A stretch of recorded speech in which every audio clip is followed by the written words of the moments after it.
Hey, what's up, guys? Welcome back to another talk show, another episode. I'm Cody. I'm your host. Welcome to Codifer's Talk Show or Codifer's Astrology, whatever you want to call it. You can call it whatever you want, but that's kind of like where it's at. So, welcome. This is going to be your astrological monthly overview for December.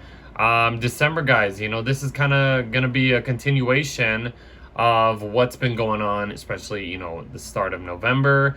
But I would say it's kind of just a little bit of a continuation of what's been going on for the past, a couple months now at least. So like in December, we're going to be dealing with, with this continuation of these retrograde energies. Mercury retrograde, Mars will finally start its retrograde at this point. There's going to be more challenging aspects than positive ones, but there's like a handful, or at least a few like good transits happening through this month that I feel like will really be beneficial if we take advantage of it and not really focus on lean towards the challenging aspects or stressful aspects, because this month is basically we're reviewing everything that's been going on.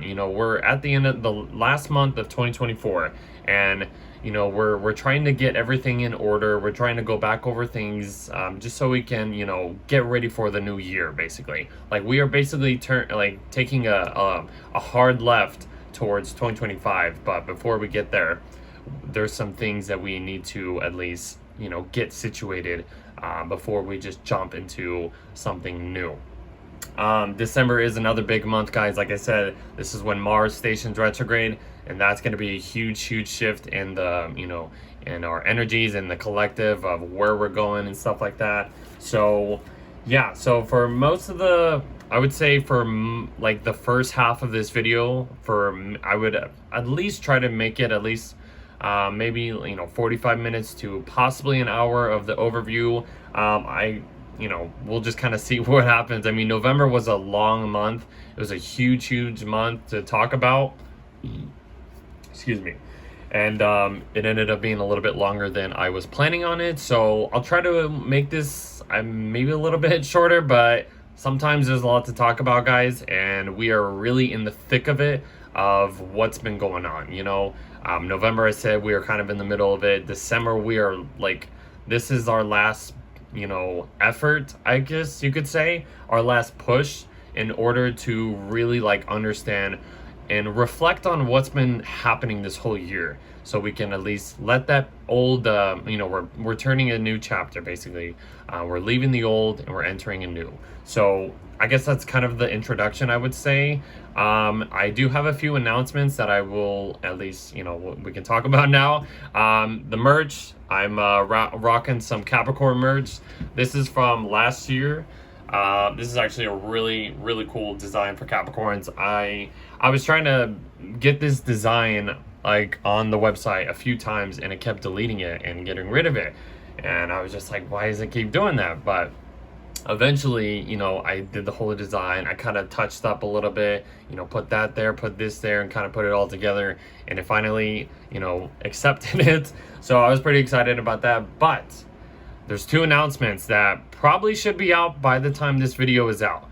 My Sagittarius merch should be out, and my new Capricorn merch will be out a little early. I'm recording this in November, and I'm releasing both of those two merch at the end of November. So by the time this video is out, you should probably be able to check that out and go on the website.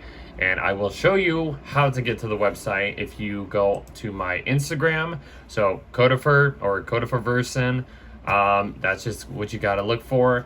And then go to the links right here, the codifersastrology.myspreadshop.com. The first one, click that, and that will bring you to the shop. So welcome to Codifer's Astrology. That's my merchandise, astrology merch, zodiac sign merch, tarot cards designs. I'm doing Chinese New Year as well. I'm going to have to do another Chinese New Year for next year. That's going to be the year of the snake. Little sneak preview of that. But we have been going through the year of the dragon. Such a cool design. I also have planetary designs, planets in, certain signs and stuff like that. Like this one, I have Jupiter and Gemini and stuff like that. So there's a bunch of other stuff on there. Good handful of stuff if you're interested in that. But yeah, I mean, right now, let's see, the sales that I'm having. My Christmas sales should be out in December, but there's like some November sales that, even if you just missed, all the November sales, there was, like a 15% off sale in like the middle of the month. I had like a 22% off sale during like Veterans Day weekend. And then there was the 30% off sale Black Friday. I hope you guys took advantage of that. But there's a Christmas sale that I'm offering in December at this point, so maybe you'll see it as this video is being released. It's 25% off plus free shipping. So it's my last sale of the year. I believe I will get some more sales in January, but this is just the last one because there's a lot of productions stopping after that sale. So but yeah, so 25% off sale plus free shipping. It's like the beginning, the first week of December. I don't know exactly what day it is, but it's like the first week. So that's that. You can also find some coffee mugs here, backpacks, hats. There's also some like bags or whatever that I have on my wall here. There's water bottles. I have this. Oh, there's the Code of First Astrology one, if I can show it. There's water bottles on there. There's joggers, hoodies. Hoodie season is here, guys. So grab your hoodies. They are so comfortable and really awesome. Shirts. What else is on there? Bunch of stuff, guys. Kids clothing is if you want that. Shirts, joggers, hoodies for the kids. Same for the adults. Bunch of stuff, guys. Bags, hats. We got a bunch of gear on that stuff. So it's really cool. I mean, I can click on it and just kind of show you guys what we got. This is just like, I'm recording this a little earlier, so I mean, none of this will be on there. I'll have new merch on there eventually, but there's hoodies, all this kind of stuff. So I'm just trying to get ahead of this, because we're going into a Mercury retrograde and a Mars retrograde. So I'm trying to get all my work done before we get really into this stuff. So this is why I'm recording this a little earlier. And I'm recording it in like the beginning of November. So I'm trying to get a head start in this. But yeah, there's a bunch of stuff. I mean, we have like Christmas ornaments coming up. There's like the little stockings that you will find on the website. Bundle deals, joggers, these little cool hoodies right here or something that they just released. I'm really thinking about getting one of those because they look really cool. But yeah, just kind of wanted a little preview, show you that. Code of Astrology, if you want to show me, follow me on Instagram, shoot me a follow, Code of Reversion. Another thing, guys, this is before I get there, you can also stream this on Spotify. That's another thing too. So follow me on Spotify, please. I believe it's just Code of First Astrology. I think that's just what it is for any online stuff. But yeah, there's another thing I just released, guys. This is cool, and I think a lot of you guys have been liking this and will like this. I am on SoundCloud. I've been kind of working and messing around with music, most of this year, basically. But I mean, past few years or whatever, I've been kind of just messing around with music. But I figured like I want to do something with this, So what I did is basically kind of made a little 3 demo track EP called Wasteland. I just released this on not Spotify. That's another thing that I'm trying to work on, but on SoundCloud. So if you want to stream this this little EP, 3 songs that I just released, it's been going great. People have been loving it already, especially the song Screaming. Just check it out, guys. I already have like over 70 views or streams, I should say, on this song. It's cool. It's awesome. You guys are gonna love it. I think just check that out and shoot me a follow on SoundCloud. But yeah, Code for Astrology on SoundCloud, or just follow this stuff. I'll put all the information in the link in the description box below. You'll get it all. But yeah, I just wanted to announce this. This is really cool, actually, and it's been going cool, and I'm super excited. I just have so many ideas of what I can go with this, but I'm just really excited about this. So I might be working on music soon, eventually, but yeah. So okay, that's kind of the announcements I want to talk about. Code of Astrology. I'll probably end up putting the link in my Instagram eventually, but it's like just SoundCloud / SoundCloud / Codifer version or whatever, or Code for Astrology, whatever. But yeah, if you have SoundCloud and you want to check out some music, you know, I got some beats for you guys. Got some cool music. Okay, okay, that is about it for that. Okay, so I believe that is all the announcements I have to say. Okay, so let's get into the good stuff. Okay, this is your astrological monthly overview. You know, here we are. This is where what's going down this month, and we have a lot of stuff to talk about actually. So, and we'll be going over like the horoscopes towards the end of this video. So if you're interested in, you know, seeing how the month is going to play out with all these important transits, you know, maybe listen to the overview. If not, you know, just go straight to your sign. I'll have timestamps in order for like you to like actually know when, you know, whatever sign you are looking for and what you want to know. So, but yeah, we are in the astrological monthly overview. So coming off from November, Mercury basically stationed retrograde, like on the 25th of November, my birthday. And we basically kind of ended the month as the sun basically trining Mars, telling us, hey, Mars is about to station retrograde. It's that time. And then we ended up having a new moon, which is basically what is on the screen right now. So you can see Mercury's kind of right there. It's retrograde. New moon is Sagittarius. Nice. You know, it was a lot easier, maybe a little lighter. I know the Mercury retrograde kind of layers it. A little messy, plans not going the way that you wanted to, you know, miscommunications, glitches with technology, all that fun stuff. But it's just Mercury retrograde, guys. So, and then, you know, they're trining Mars over here where he's about to station retrograde as well. But the first highlight for December, we have Venus over here in Capricorn making a trine to Uranus.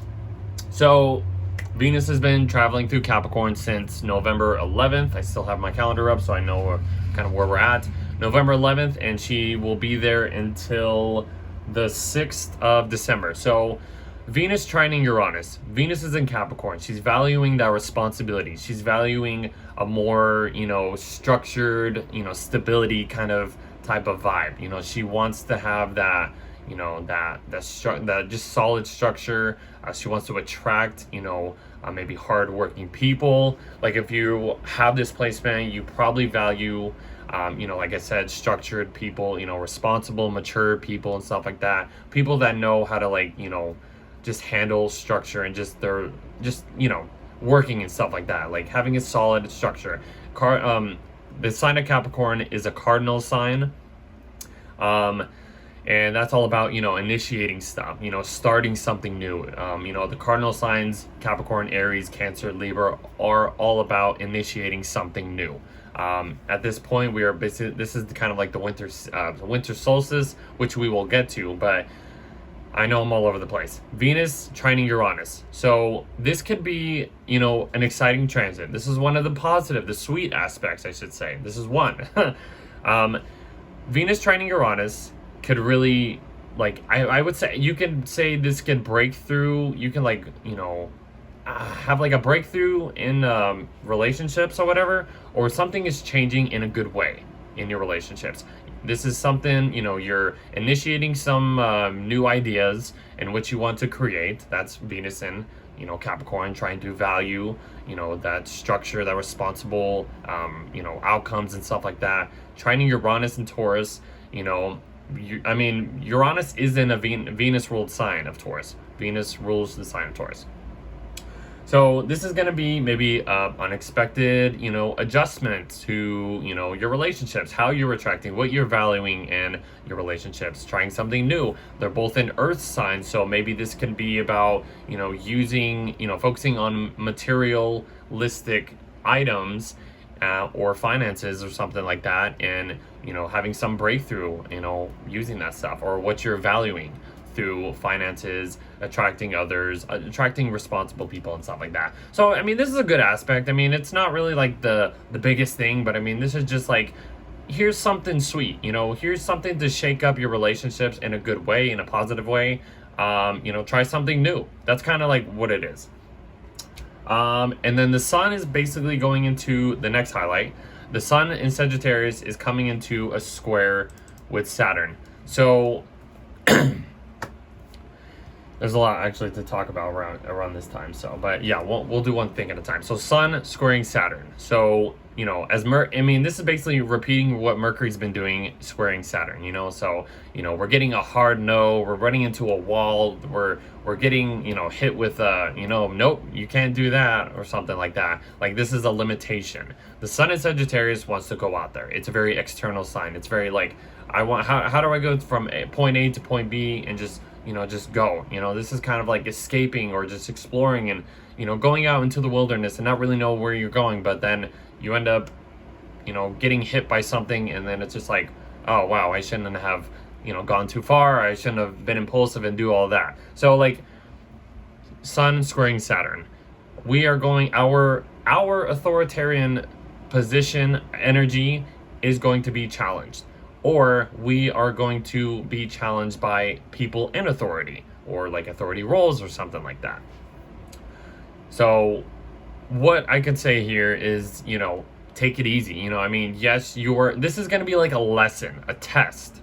You know, you're maybe trying to express yourself in a very big and bold way, and, you know, you're trying to be philosophical, and, you know, you're trying to travel and stuff like that, and then something, you run into some issue, and then it's just like, oh, well, that sucks, basically. So, but yeah, I mean, Saturn in Pisces, like I've been saying, you know, Saturn just stationed direct at this point, so it's not in retrograde at this point, but it's still kind of at this standstill in a way. Saturn's not moving until like January or February, and like it's been at this 12-13 degree mark for a few months now, and it's usually what happens when Saturn stations direct, or retrograde, whatever.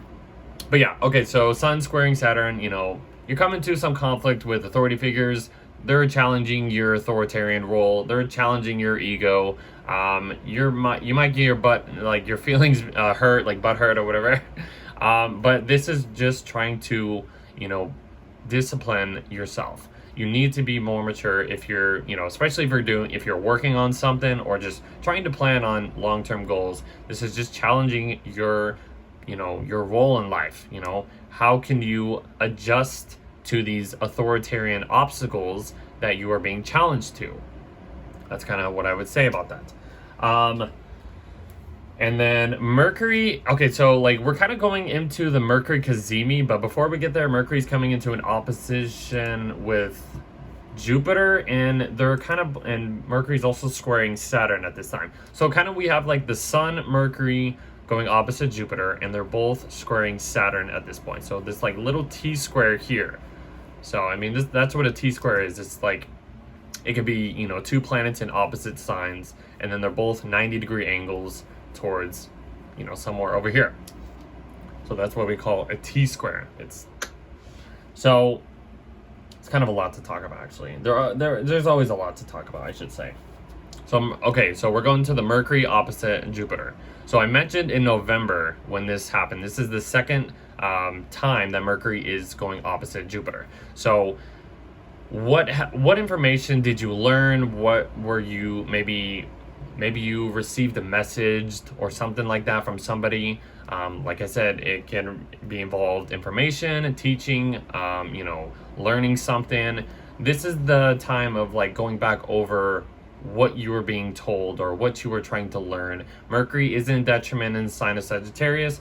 Jupiter is in the sign of Gemini, which is also the sign of Jupiter's detriment. So they're both in each other's signs, opposite signs, they're swapped together. So, but they're contacting each other, but it's in opposition. So this gives like a mutual reception, but like I said in November, but there's some tension. There's some butting heads in that. But this is the reviewing point. This is Mercury going back over and saying, you know, kind of connecting with Jupiter. What were you saying when I, you know, told you this and that? What was I supposed to learn when you were trying to teach, you know, tell me this information or something like that? Like, look at it as that. If you do remember, you know, anything happening around maybe the 17th, 18th, or 16th, the middle of the month of November, this is the point where you're kind of like going back over that situation and being like, okay, maybe I missed some steps or like these information, and I need to kind of adjust and learn a little bit extra.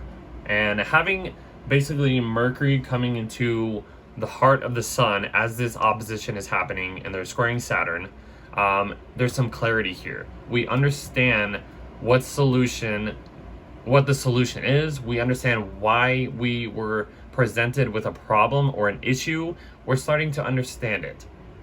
So it's literally just like the reviewing like process or whatever, or point.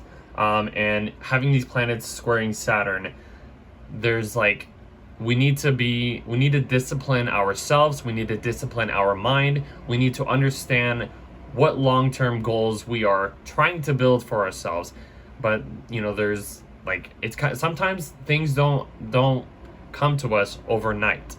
Things need to take a process, take a little bit more time. People have certain amounts of like I guess people understand things differently, basically. And this is just a point in time to like really look at your long-term goals, where you are trying to grow into, why you were delayed, and why these things weren't working for you the first time. And this is like the solution. You are getting some type of clarity. Even if you are talking to somebody in authority, or just somebody like trying to review any information that you have been told or talked about, this is the point where things are really being solved in a way for the Mercury Cazimi. But I mean, Mercury's going to go back over this position one last time at the end of this month. So that point in time will be the understanding of like why all of this situation needed to, why it all happened in the first place, basically. And they're all three in mutable signs, so there's some change here. We need to adapt to certain situations, and that's the key thing about these this whole situation going on here. In the middle of this situation, Venus over here in Capricorn is making a sextile to Venus. So this is another sweet aspect, this is like, kind of connecting the dots and, trying to bring some more ease through this tension that's being presented to us. But if you're just looking at this Venus sextile Neptune, Venus is in Capricorn, she's trying to value that, that responsibility, matureness, and just like that structure, that solid structure. She's trying to just, play a little bit by the rules and, have a little fun and, bring it a little easy, make it a little easier through the tough times, Having Venus connect to Neptune via sextile, this is just connecting to your dreams, How do you want to attract, certain dreams or certain fantasies or into certain idealistic, I guess, outcomes, or just how can you make your, I guess, a reality, a dream? Like, how can you make your dreams more of a reality? I don't know. Like, I see Capricorn and Pisces as like building like a future, whatever, building something, building a dream, working on a dream. I can't spit it out. Working on a dream and actually making it happen. So focus on connecting to like-minded people, I would say. That's kind of like the whole thing. Okay, we got to move on. Okay, so the big day is basically coming. This is the day that Mars stations retrograde. Let me get to the exact moment. Okay. All right, guys. Here's another thing that we have to talk about. A big thing. So Mars has been in Leo since November 3rd, okay? And it was in direct basically all of November and a little bit in December. And now it's at a standstill. It is stopped completely. 6 degrees of Leo.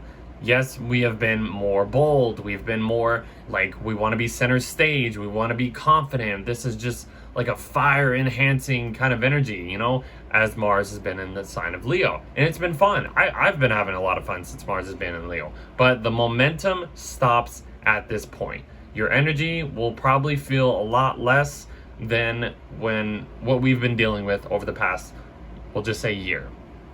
Or at least the last couple months. Because as soon as Mars went into shadow in like the beginning of October, that's when the momentum started to slow down and slow down and slow down. And now we're at that standstill. We're at that complete stop.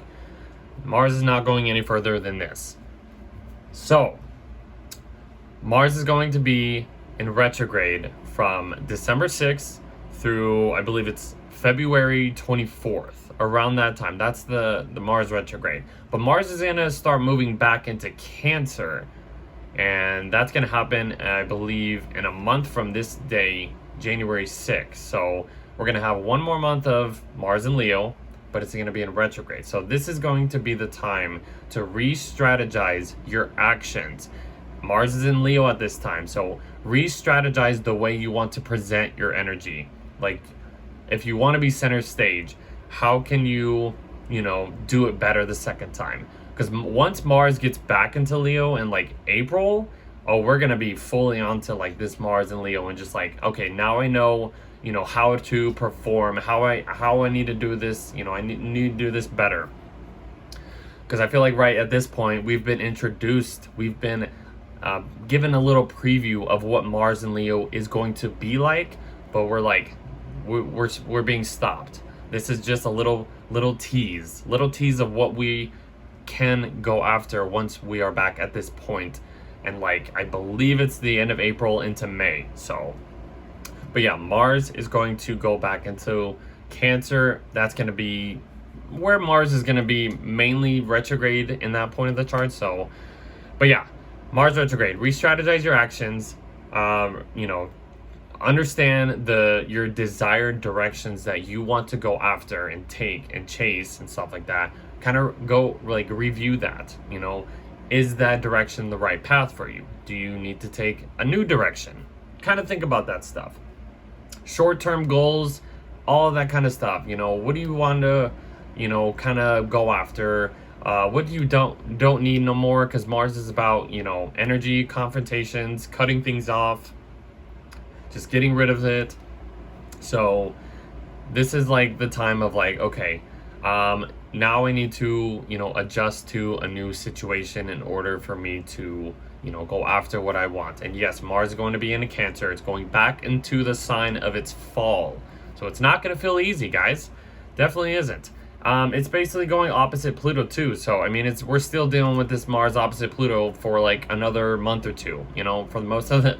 Like, we're still in this. So, yeah, we're going to come into, psychological power struggles and challenges and stuff like that. But, like, right now, having Mars in Leo and Pluto in Aquarius, like, this is just like, if you are performing or something like that, and, the crowd, Pluto and Aquarius, the people who you are performing for doesn't like it, it's gonna give you, what is it? I mean, we could just say comments, responds that really challenge you, and you might either, be like, oh, I can't do this, I'm doubting myself, maybe I'm not good enough, and blah, blah, blah, blah, blah. You're going to go down those rabbit holes of doubts and stuff like that. But you can either be like, you know what, I don't care what anybody says. I'm going to perform in the best way possible.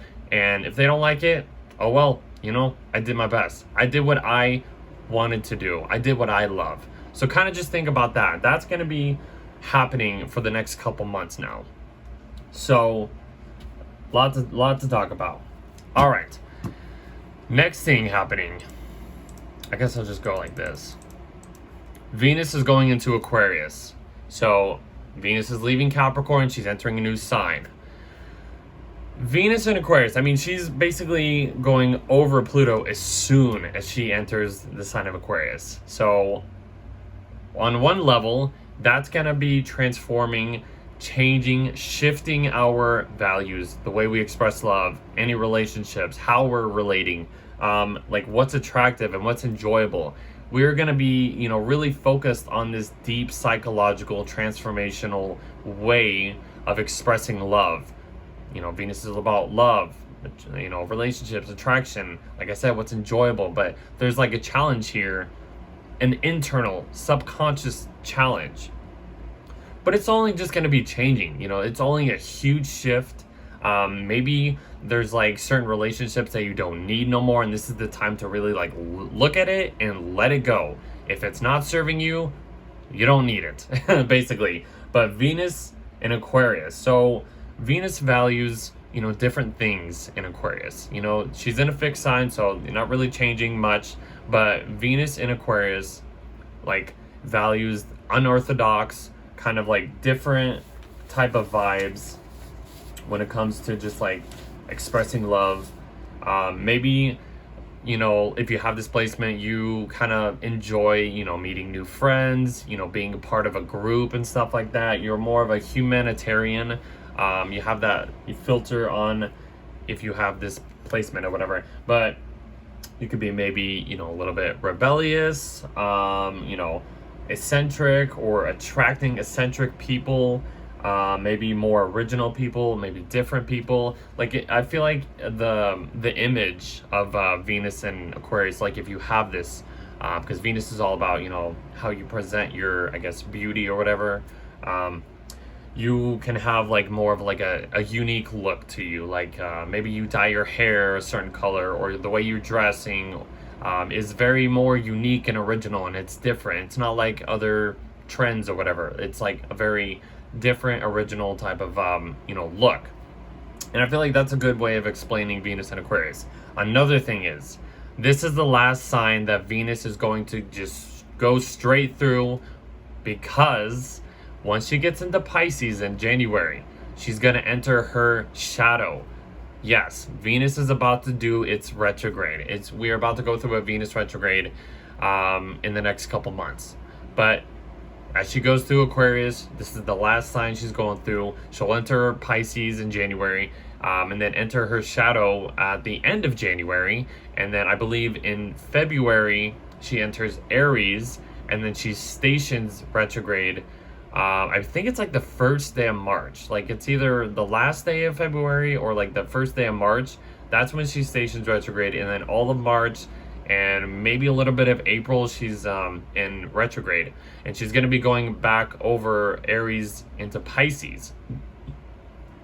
She's going to go back into that sign of Pisces, and at that same time, we're going to have a Mercury retrograde on top of that, and then basically having Mars retrograde as well too. So we're having all three of these personal planet retrogrades coming up as we start 2025. So it's once we start this year, it's not going to really, I guess, feel like a new year. It kind of will, but there's some changes that we need to basically go after and adjust to and change.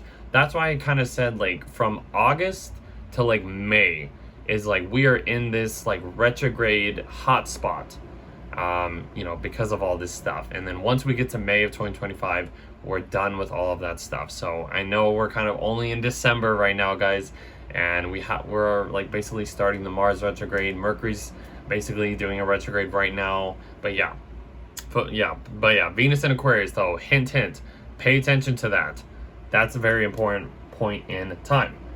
Okay, and then basically the sun's going opposite Jupiter the next day. So this is the halfway point for Jupiter's retrograde. But yeah, having the sun, I basically talked about this, earlier in the video. The sun in Sagittarius, Mercury in Sagittarius going opposite Jupiter in Gemini. It's just repeating the cycle. There's a lot of just, Gemini and Sagittarius energy kind of going on here. And then they're both squaring Saturn and Pisces. This is just a time of change, guys. We are shifting forms. This is the end of fall. We're going into winter. The sun in Sagittarius is focusing on going big, exploring, trying to be more external and just, what's on the other side of the, the fence or whatever, going, shooting the arrow and then just kind of going where your vision takes you. Going opposite, Jupiter and Gemini. Jupiter's in Gemini. It's been in retrograde for a couple months now. At this point, Jupiter's trying to gather all the information that it's been at least presented. Even though Jupiter's been in its sign of detriment, it's trying to understand all of this stuff and go back over certain things, certain information, what information's good, what information's not beneficial for you. So kind of all that stuff. But just, traveling could be good at this time. Meeting new people could be good at this time.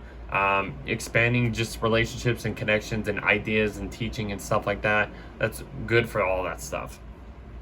And then after the next big thing, when is it? It's the same day, actually. Let's just kind of do this. Okay, so Neptune is stationing direct at this point, so the same day. So when Neptune, this is a really important point in Neptune's transit. because from this point on, Neptune is heading towards Aries. Soon as Neptune and Saturn station direct, they are leaving Pisces for a little bit. But for Neptune direct, what illusions, what like fantasies, what dreams have you been kind of like, I guess, getting yourself lost into? You know, this is the point where we are kind of done looking over why we've been deceived, why things haven't been so, I guess, clear, because you know, Neptune's all about, you know, fantasies, idealistic stuff, the spiritual side, like the 5D level of stuff. It's beyond the veil and stuff like that. But I feel like at this point the veil is thin, and I feel like that's a really important thing to say once Neptune kind of switches directions. So from like June and July, Neptune has been in retrograde, you know, kind of like you know, going back over, like I said, you know, where have you been deceived at? What illusions have really took your eye? And like the rose-colored glasses, like what have you rose-colored glasses looked at since, you know, June, July, or whatever at that point? Because this is the point where like we're taking those glasses off and like, oh, I see, okay, now I understand what I've been looking at and what's real and what's not real. That's a really important point, thing to talk about. But yeah, Neptune is heading towards Aries, the end of March, guys, the end of March. And then we are getting the, okay, where's it at? Right here. Okay, so the next highlight is on 11th, 12th, whatever you want to call it. Venus is going opposite Mars. So this is kind of a sexy transit, honestly, guys, just to kind of like put that out there, because Venus and Mars are the cosmic lovers. They are the two planets that really represent desire, attraction, what we want, how we want to get it. You know, it's the lovers and stuff like that. So this could be really exciting, but this could also be, you know, bring a lot more tension in relationships, or just what you are trying to attract, or what you want to go after and stuff like that. Well, the only thing I would say about this transit, you know, Venus is direct. She's going through Aquarius. She's trying to just, you know, have a little fun, you know, kind of, you know, blend into certain groups and, you know, meet new people and, you know, just have little intellectual connections and stuff like that. Going opposite Mars. Mars is in retrograde though. That's the only problem, I would say. So, like, I mean, whenever Venus always goes opposite Mars, whenever Mars goes retrograde, basically. That it just always happens. So Venus opposite Mars, like this could either bring, you know, heat up in a good way, your attractions to other people. Maybe if you're single and you're trying to mingle, this would be a great time to kind of meet new people. But like I said, the only issue is the actions, the drive, the ambition will not be there because Mars is in retrograde. But that doesn't mean that it's going to be a bad thing, you know? You can still meet new people, you can still have fun, you can still, you know, mingle with, you know, new people and new attractions and stuff like that, which could be positive and stuff like that. But yeah, there's tensions, there's opposition forces, you know, going against you. But I feel like if you find some type of balance, if you don't go over the top, if you're like trying to hit on somebody and it really doesn't go the way that you wanted to, and you're like, oh wow, that kind of sucked. I mean, that's a possibility, but for the most part, this is hot, this is cool, this is interesting, you know? The sexual tensions are really heightened at this point. So take it as take it as the way that you want it, but kind of a cool transit in a way.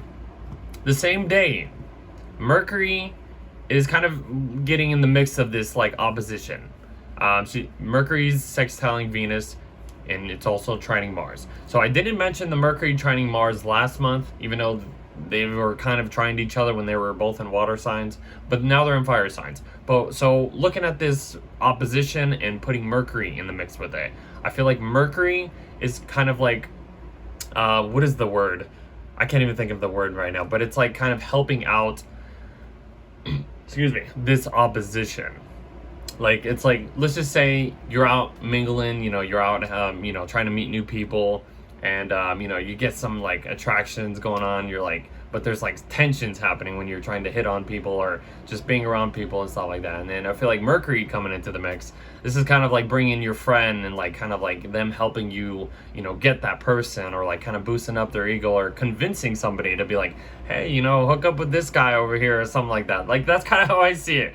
Like, that's look at it as that, as something like that. But I feel like having Mercury in this, you know, like being a helping hand, I guess you could say, will kind of ease up this tension that you're having, or something like that. Because I feel like this could be a really good time to meet new people. Mercury sextile Venus is all about like just communicating and just enjoying communications and like the vibe and stuff like that, just having fun. Like that, like Venus and Mercury make like a couple aspects. It's either a sextile or a conjunction, but this is like, it's a sextile. It's a little opportunity. This is like a boost into your confidence. So have a little fun with this. Like, even if things aren't going your way, have that like friend or whatever it is to like kind of help you out if you're trying to get some I don't know.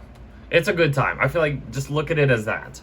Anyways, Mercury's basically stationing direct at this point, and we are getting to the full moon in Gemini. So this is the peak point of the month. This full moon is at 23 degrees. Okay, so you can see here the sun's in Sag, the moon's over here, and Mercury is about to station direct. So I guess we'll talk about the full moon first. Full moon in Gemini, you know, peak moment. Things are being illuminated at this point. What is the sign of Gemini? I mean, the sign of Gemini is all about, you know, communication, learning, intellectual stuff. It is the sign of the twins. So this is kind of like double anything, you know, doing two things at once, or putting two things together into one. So yeah, Sun in Sagittarius is, you know, it's going bold, it's going out there, you know, it's trying to explore, trying to teach, trying to just be, you know, just learn new stuff. Having the moon in Gemini is really just kind of connecting the dots, connecting all the little details and stuff like that of this bigger picture Sagittarius vibe that we are going through at this point. And the ruler over here, Mercury, is stationing direct at this point. Where does it? Okay, right here. It doesn't show the RX right now. So Mercury's direct. We're done with the Mercury retrograde at this point. And it's really interesting because of like the full moon is in Gemini, which is ruled by Mercury. Mercury's changing directions. It's being like, okay, I feel like there's a lot of illumination. There's a lot of information that is being revealed at this point. That's a great word to really explain that.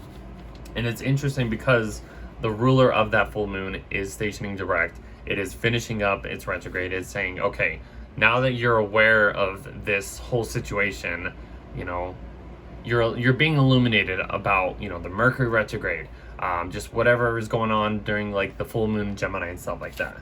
Very interesting point of the month. And then the sun basically starts to square Neptune a few days after. That's just kind of just like, you know, not really seeing things clearly. You know, the sun is making a 90-degree angle to Neptune. Like I said, you're not seeing things clearly. This is gonna challenge your intuitive side into like really understanding like what is real and what is not real. So yeah, I mean, you're gonna maybe some information is gonna be revealed to you, and it's not gonna make sense.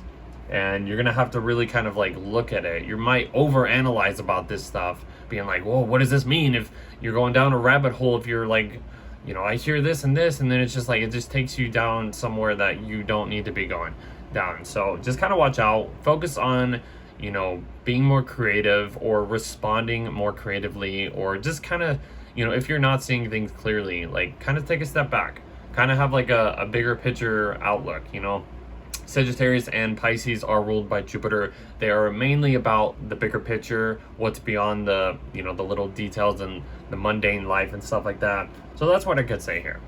As that's happening, Venus is coming into a trine with Jupiter, and that is probably the best part of this month, actually. So that's another sweet spot. Yeah, and there's all these challenging aspects, but Venus is, I feel like, the spotlight when it comes to these sweet aspects so far, like throughout this month. Venus, Jupiter trine. The two benefics connecting in a trine. They're both in air signs. This is all about just like connecting to more people, expanding your relationships, going out there and just meeting new people, and just, you know, just meeting new people and just discovering new ways of connecting, new ways of attracting, new ways of valuing, new ways of like growing, new ways of like beliefs and stuff like that, philosophies. That it's just like mixing those two together and just like, just go have fun. Like, that is literally all I can say. Like, just go have fun and meet new people. It will be very, very beneficial to all of us if that happens. Air sign, Aquarius, Gemini, intellectual stuff, mental connections. You want that mental stimulation and stuff like that. This is going to be like a nice stimulation of just having fun and just meeting new people. So probably the best time of the month, honestly. Let's see. And then we get to Capricorn season. So the sun is in Capricorn. This is the winter solstice. We're leaving Sagittarius. We're entering the traditional sign of Capricorn. One thing I want to say about kind of like this transition from Sag to Cap, I feel like these two signs have like this visionary type of energy. Like Sagittarius is like all about like knowing something's about to happen before it actually happens. Excuse me. And then I feel like Capricorn kind of shares that quality, but it really puts the realistic, you know, steps into its goals that it's trying to, that it will work towards and eventually get there. Like, I mean, Capricorn is kind of like the traditional, you know, climbing the corporate ladder and, you know, doing the hard work and getting rewarded at the end. You know that reward is going to be there if you do these steps. And that's what I kind of been thinking about these two signs. I feel like you could say that about the last four signs, Sag, Cap, Aquarius, and Pisces, the universal signs. I feel like they all share that kind of quality. But I just wanted to mention that real quick. But yeah, so Capricorn season's here. You know, I mean, at this point, this is basically, you know, the holiday season. Christmas is about to happen. Get together with friends, family, you know, enjoy this traditional, you know, holiday time, you could say. So yeah, but there's like some keywords for Capricorn. Yes, it's an earth sign. It's an initiative cardinal sign. You are trying to start something new at this point. You know, and it's a realistic kind of vibe. You're being practical. You're being realistic. There's a melancholic kind of vibe to it. So that's the only, I guess you could say, negative side of it. But that's just, it's cold at this time. We are at the coldest part of the year. But that doesn't mean anything's, you know, bad. From this point on, the light is going to start to increase, which is like the initiative shift that we are creating at this point. So discipline, maturity, you know, being cautious, pessimistic, ambitious, maybe a little bit like cold in a way, rejective, objective too, maybe skeptical, or just kind of just, you know, really just focusing on your responsibilities. Because after we get to the holidays, you know, all that stuff is done and we get into January, that is kind of like basically going back to basics. Yeah, you know, starting over. You know, the year is over, now we're getting into a new year. What do we need to do in order to create something new? That's Capricorn season. Okay. And then we get to probably the most important part of the month, which is, where's it at? Hold on. Okay, it's like, I think it's this day. It's around Christmas, actually. Okay, so Saturn squaring Jupiter. Alright guys, so this transit, or this aspect, happened in, what was it, June? I think it was? Earlier this year. Jupiter was direct, Saturn was in retrograde at that point. This point, it is swapped. Saturn's direct now, and Jupiter is in retrograde. So, really, this is a huge, like, this is a macro type of story. This is a big picture type of explanation or storyline that is happening, or that has been happening. So, lots to say here, honestly. If you remember, 4 years ago in 2020, in December, like around the winter solstice, we had we had Jupiter and Saturn conjunct, come together at 0 degrees where Pluto's at right now. Jupiter and Saturn connect at 0 degrees of Aquarius at the end of 2020. And that started like a whole new cycle, a whole new timeline shift, or whatever you can call it. Because over the past 200 years, Jupiter and Saturn have been coming together in all 3 Earth signs: Taurus, Virgo, and Capricorn.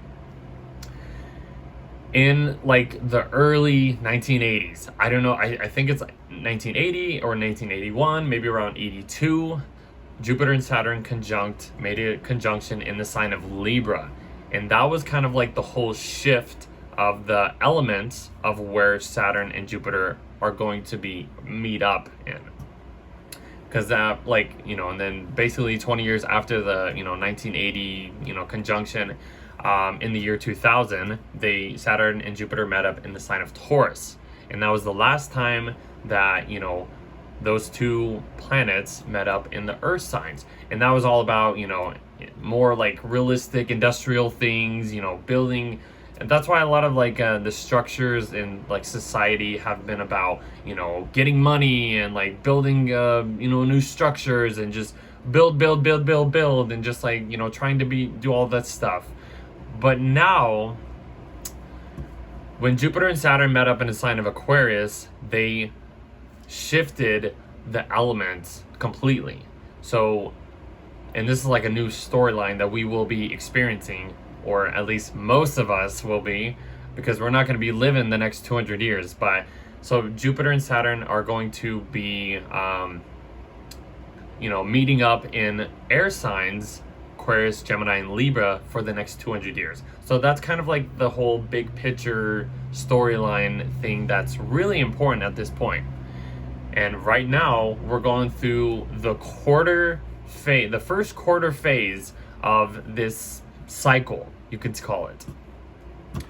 And, okay, so Jupiter and Saturn are the planets that kind of govern society. So I think I mentioned that in one of my like first videos or whatever. I talked about that.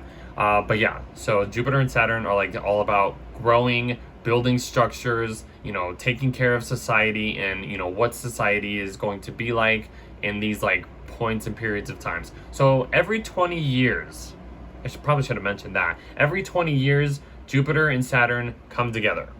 So they met up in 2020 in the sign of Aquarius. The next time they're going to meet up is going to be, I think, in 2040.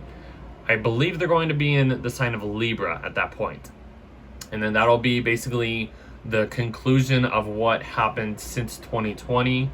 And then that'll be a whole another 20 years cycle that we will be experiencing. So at this point right now, we are at the first quarter phase, which is all about initiating something new. This is the crises point. This is the, the pushing yourself into something new. Imagine like the moon cycle. You have the new moon, you have the first quarter moon, you have the full moon, and then you have the last quarter moon. So at this point, we're at the first quarter moon stage. So like I said, this is the point where it's really pushing you to do something.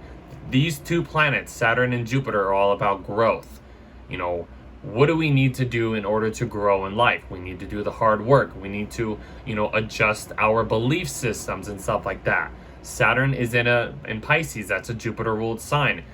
Jupiter is in Gemini. That's a Mercury-ruled sign. But Jupiter is in detriment at this point. So, but Saturn is in the superior position. So it's having this over energy over Jupiter. So it's bringing stress. It's bringing tension. You are trying to be optimistic in a way that's kind of harder than, I guess, normally what you would do. And Saturn is trying to, it's being more melancholic. It's being more like reserved. It's like, I don't know if I want to, it's taking one step back and 3 steps. No. 1 step forward, 3 steps back. It's like not really sure if it wants to go forward. And Jupiter's trying to say, it's okay, it's okay to like grow a little bit and be a little bit more optimistic. This is the tension here though, guys. You have the planet of hardship trying to at least go against the planet of good, good things and whatever. So that's kind of the explanation. I hope you guys understood that. That was a lot to explain, but that's kind of where we are going at this point. And this aspect is going to continue into next summer.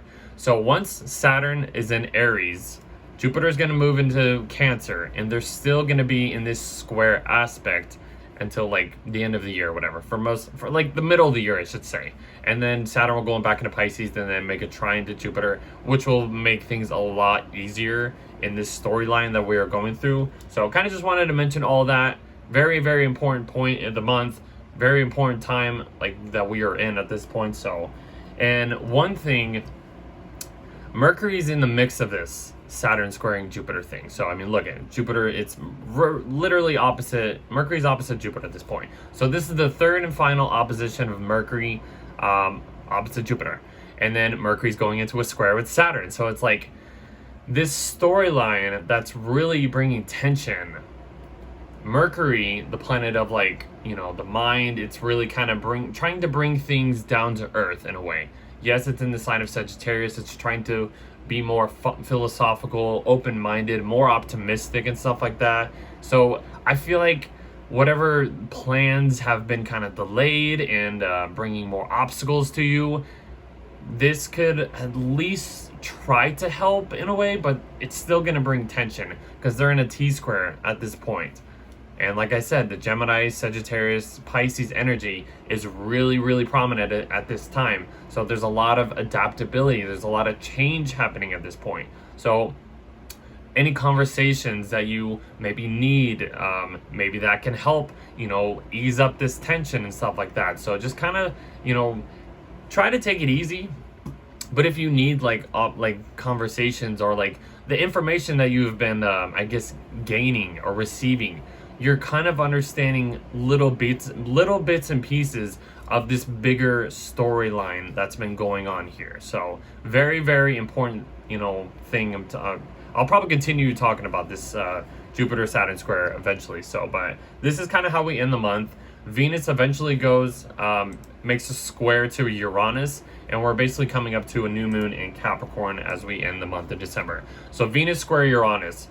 So at the beginning of the month, Venus was making a trine to Uranus. It was making things more easier and more like exciting. Like, oh, okay, let's, you know, things are actually a lot more smoother. As she gets into the sign of Aquarius, look, she's like flying through the sign of Aquarius at this point. Like she's literally almost out of Aquarius at this point. It's just crazy, but because she's just moving so fast at this point. Venus squaring Uranus is going to bring tensions to relationships. It's going to shake things up a bit. It's going to bring radical change. You know, that's what Uranus is all about. Uranus is all about radical change, unpredictabilities, you know, instability. It's trying to break out of those walls that we really govern our lives out of. That's kind of interesting to think of because it's like Uranus is past the limits of Saturn, and that's what Uranus's transit is, or energy is all about. Saturn is all about walls and stuff like that, and Uranus breaks out of those walls. It is beyond the wall. You know, that's kind of interesting to like really think of those two planets. But yeah, Venus square Uranus, your relationships are going to be, there's going to bring some tension, you know, some challenge to relationships or what you're valuing and stuff like that. So shake it up a bit. You know, maybe some of us need to break free from old patterns of like relating to other people or just attracting, you know, people or whatever it is, or whatever we're valuing. There's going to be a shakeup, and it might not feel easy, it might not feel good, but it could help us in the end. So kind of look at it as that. And then, like I said, we end the month with the new moon in Capricorn. So we basically kind of starting that new moon. We're starting off with the new moon in, you know, from Sagittarius, and then we're ending it with another new moon at the end of December. So that's kind of like what I was talking about even for like November too. It's kind of like that. New moon in Capricorn. Resetting the energies, you know, about being practical, you know, realistic, mature, disciplined. What you are initiating at this point. The moon is in its sign of detriment in the sign of Capricorn because it's opposite of sign of Cancer where the moon actually rules. That's something to even think about. And look at this point right here.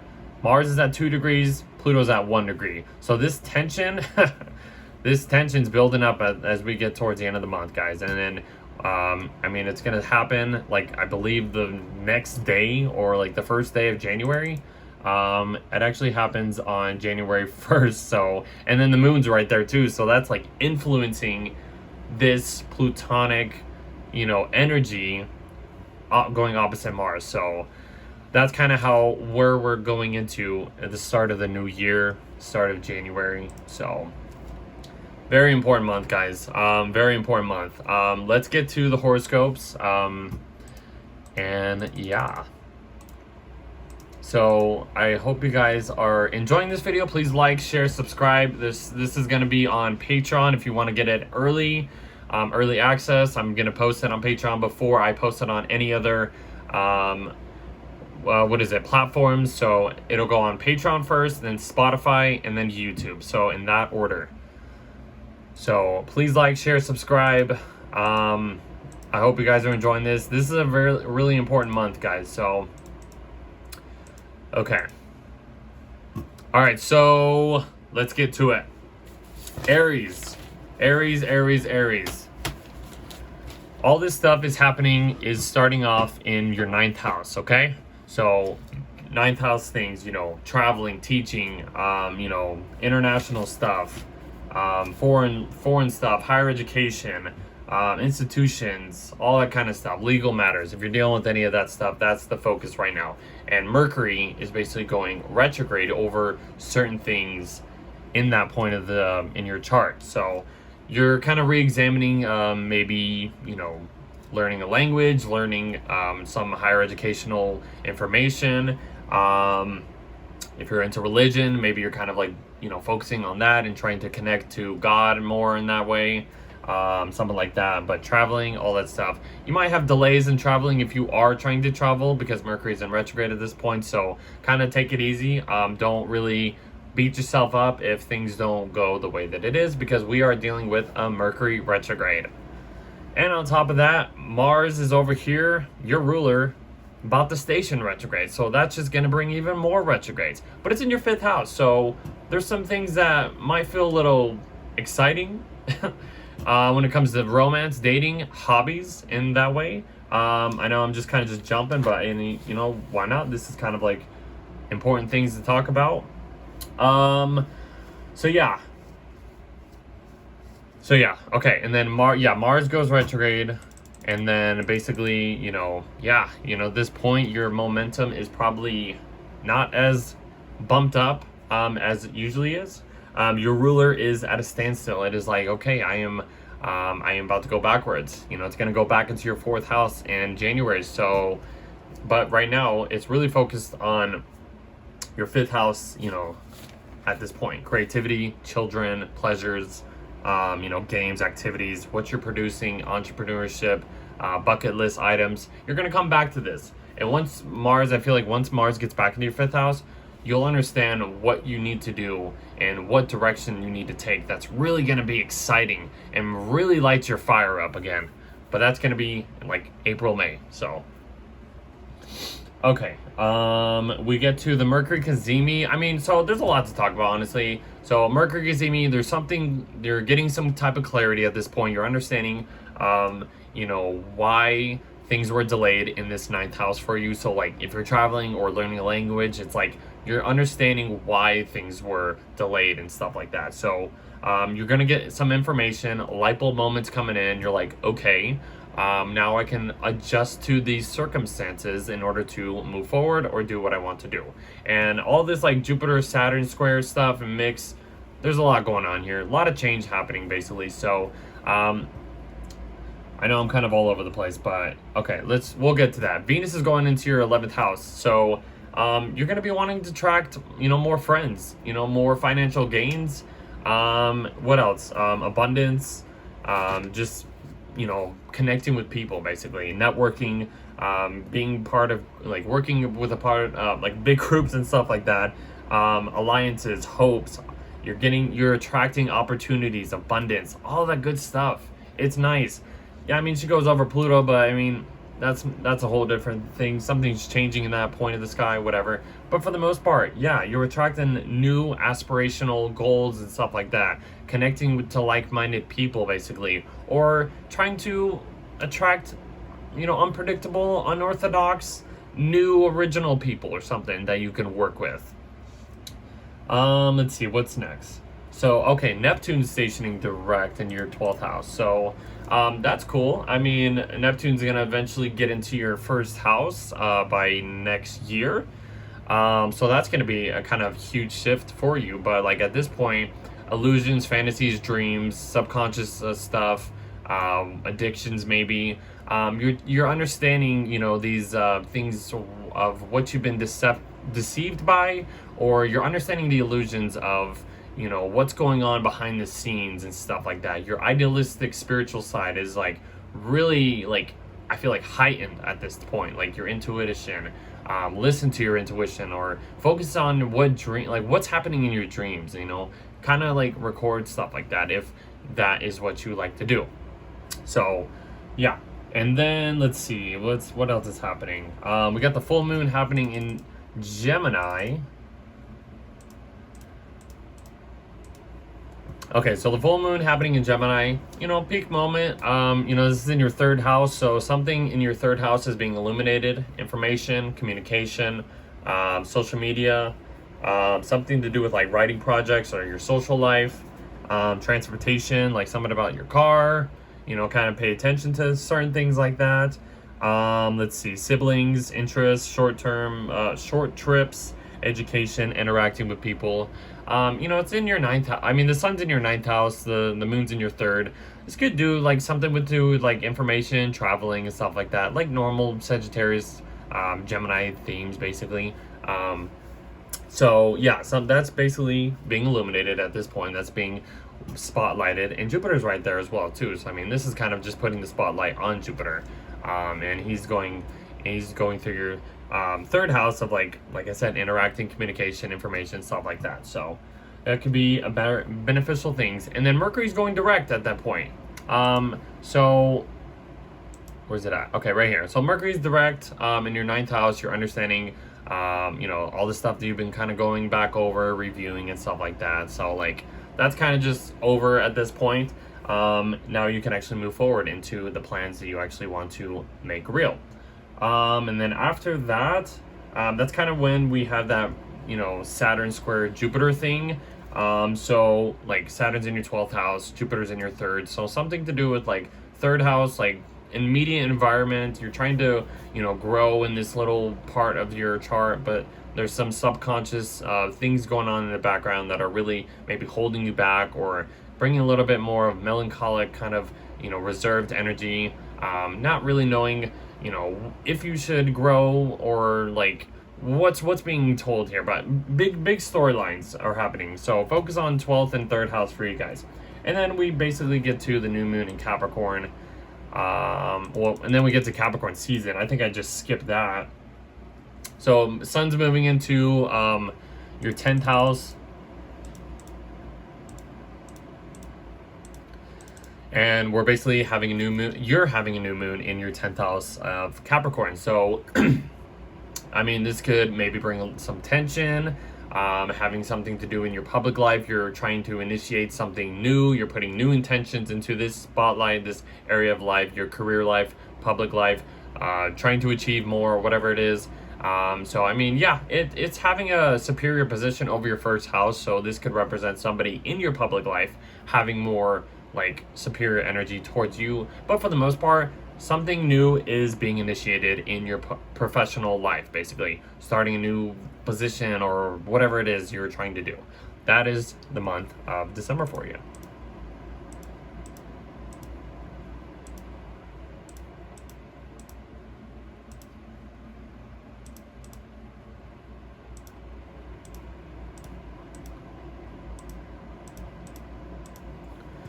Okay, Tauruses, welcome.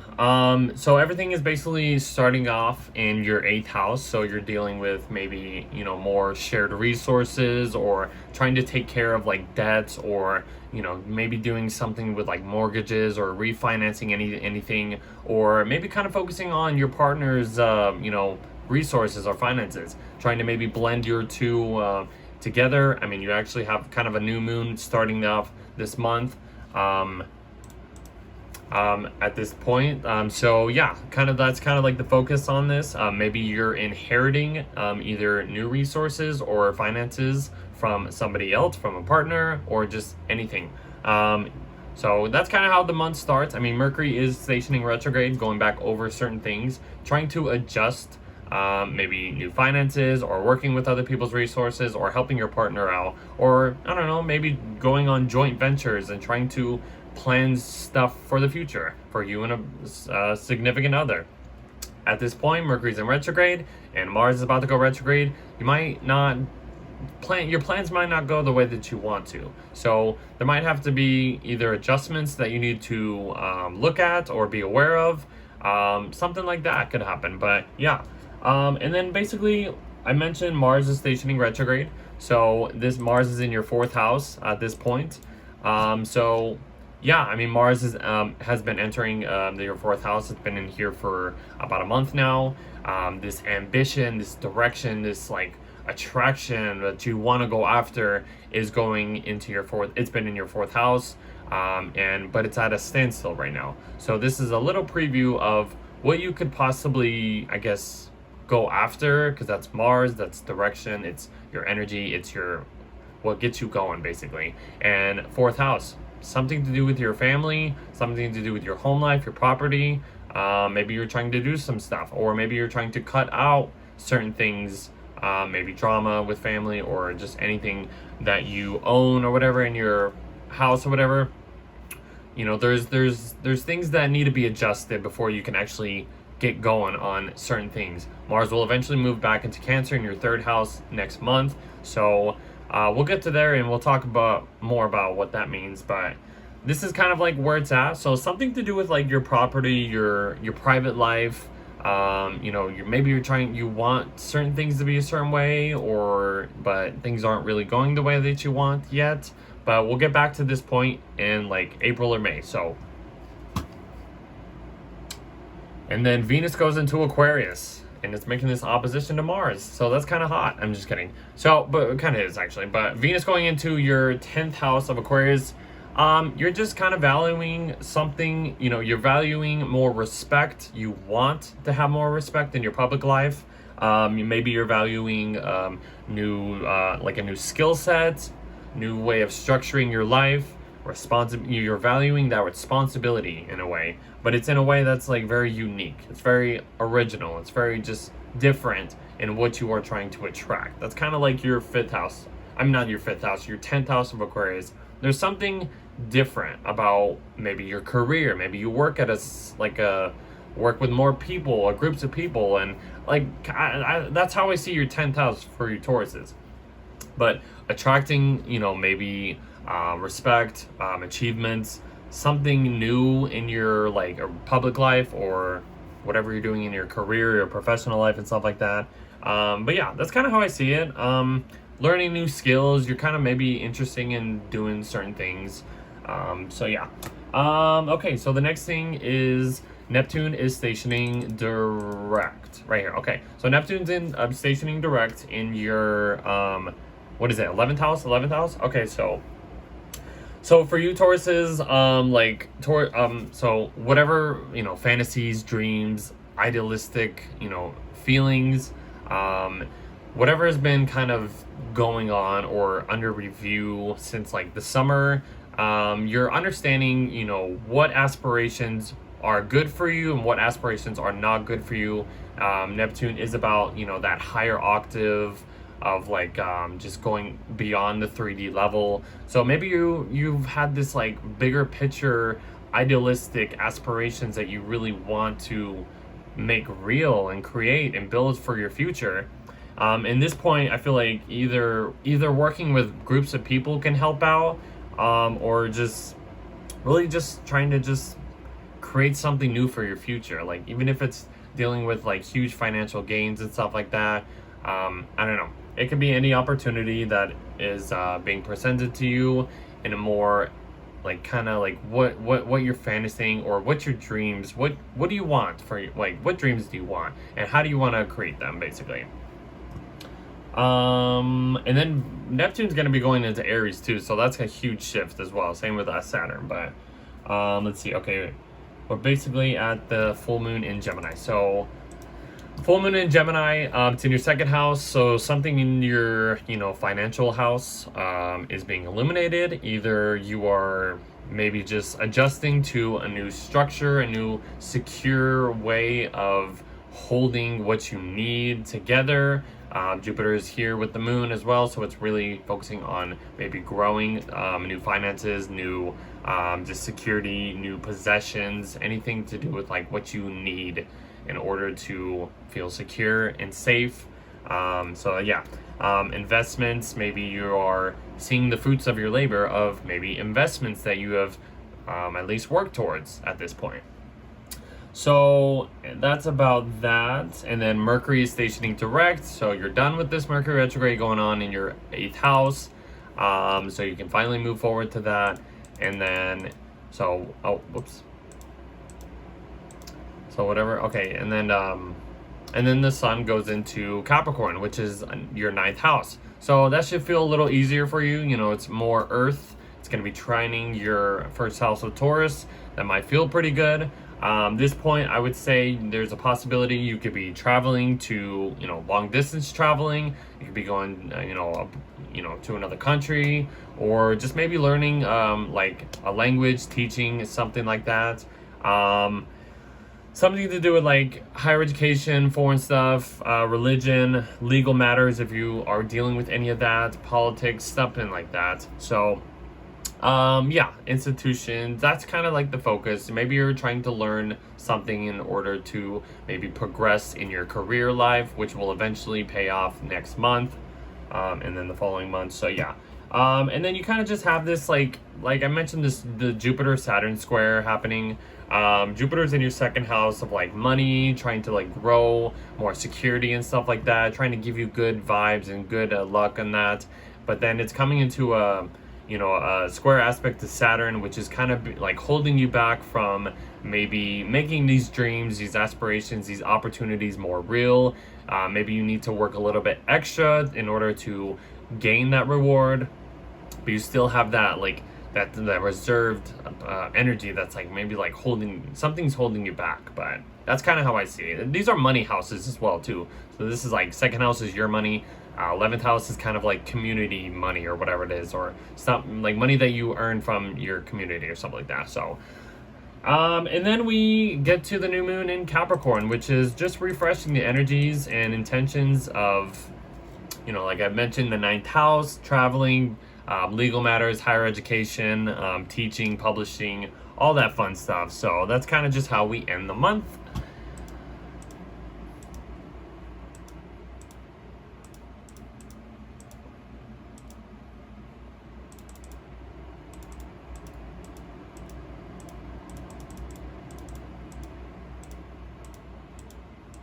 Here we go. Geminis. Okay, so all this stuff is still in your 7th house at this point. You're coming off of this new moon in Sagittarius that you had in at the end of November into the beginning of December. Focusing on your relationships, your one-on-one connections, you and a partner, you and your work buddy or whatever the heck it is, you and your friend, you and whoever's whatever. Your relationships have been basically refreshed. This is setting new intentions on basically balancing out you and other people. Jupiter is in your first house, basically trying to bring you good luck and like presenting your personality in a way that's a little bit beneficial for you and how you impress others. But yeah, coming off of this stuff, like your rulers in Sagittarius in your 7th house and retrograde. So there's something, you have to go back over when it comes to like connecting with other people or, reviewing something or something's going on here. But you'll understand like what you need to adjust to when it comes to connecting with others, maybe signing new contracts, and you're really trying to look at the best possible way of how you can, I guess, expand these contracts or expand these relationships, or something to do with like supporting other people, or, you know, helping other people, or signing new agreements or something like that. That's kind of like where we're at right now. So, but that'll eventually change as the month progresses. Excuse me. So the next highlight is Mars is basically about to station retrograde in your third house. So, okay, Mars is stationing retrograde in your third house. Yeah, maybe it's been a lot, you know, beneficial having Mars in Leo in the third house, making a little sextile aspect to your first. So you might have been maybe you might have maybe like ambitions or like a lot more energy when it comes to just like doing things around in your immediate environment. Maybe, you know, hanging around with siblings, or just like, I don't know, just kind of just being more sociable and, you know, gaining that energy when it comes to like interacting with people, networking in a way that's like kind of locally and stuff like that. Maybe you're something to do with your car. I would, like, for the most part, Mars retrograde, you want to maybe take care of like certain things when it comes to like transportation, or like your car, or whatever transportation you have, because you might have some problems with it. I'm just kind of putting that out there. Not saying that's going to happen. It's a possibility. It's third house, like something like that. So take care of your car or whatever transportation you are using. Next thing, Venus is going into Aquarius in your 9th house. That's going to be fun. I mean, that's maybe going to be attracting foreign people, foreign relationships, somebody that's, you know, not really, you know, the same, I guess, culture as you are. Maybe you're traveling one of these days and you run into somebody and that becomes maybe a new lover, a new friend, something like that. That's a possibility. You know, you're attracting that. And it's in the sign of Aquarius, which can be like something new, something different, you know? So that's kind of cool. Just higher education, traveling, foreign stuff, legal matters, teaching, publishing, all that fun stuff. You know, that's going to be what you're attracting and what's enjoyable and stuff like that. So then we have Neptune stationing direct in your 10th house. So ideals, fantasies, illusions, dreams, all that kind of stuff. That's been going under review and really trying to make you more aware of this, like, you know, this 5D kind of perception of what's out there. And this is in your 10th house. So this could represent public life, something to do with your career. Maybe you are adjusting to like a more spiritual kind of position, you could say. I don't know, maybe not, but your idealistic perception is being changed, and this is in your public life. So I mean, there's something like you're understanding something at this point. The veil is very thin at this time. So you're kind of moving past all of these illusions that you don't need anymore. That's kind of what I would say. Okay. Then we get to the full moon in your sign, Geminis. All right, so full moon in Gemini. This is in your first house, so you are being illuminated at this point. Something is being revealed. Maybe, you know, something to do with your personality, something to do with your physical body, because that's the first house thing.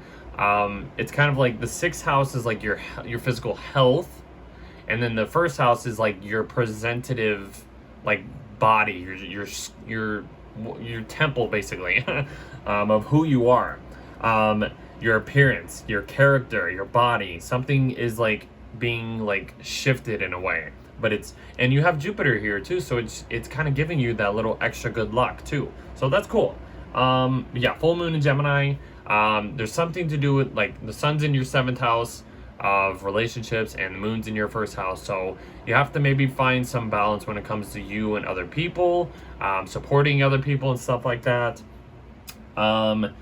And then we get to your ruler stationing direct, which is good. You like that. Now you can operate a little bit better than you probably have been, because Mercury, your ruler, has been in retrograde. It's been not going direct. Not been operating right, but now that Mercury's done, you can operate excuse me, a little bit better. Okay, and then everything basically goes into Capricorn at that point after that. So hold on.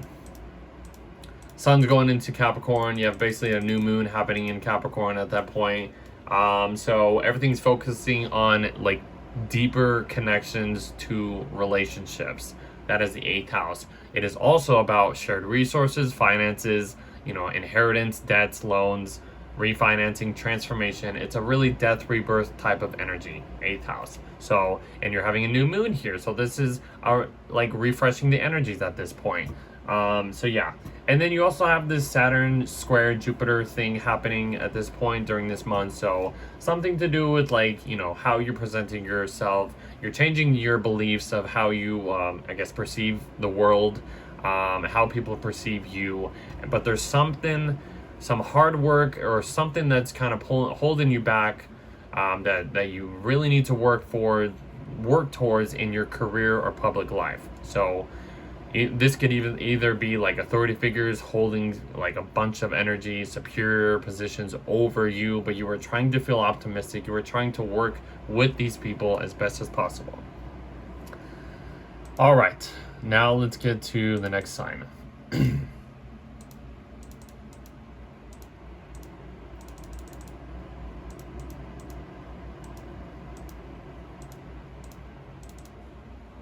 Okay, Cancers. All right, so Cancers, for you, everything is basically, still in your sixth house, I should say. This is all about routines, your workspace, your physical health, coworkers, supplements, leases, hygiene, like stuff like that.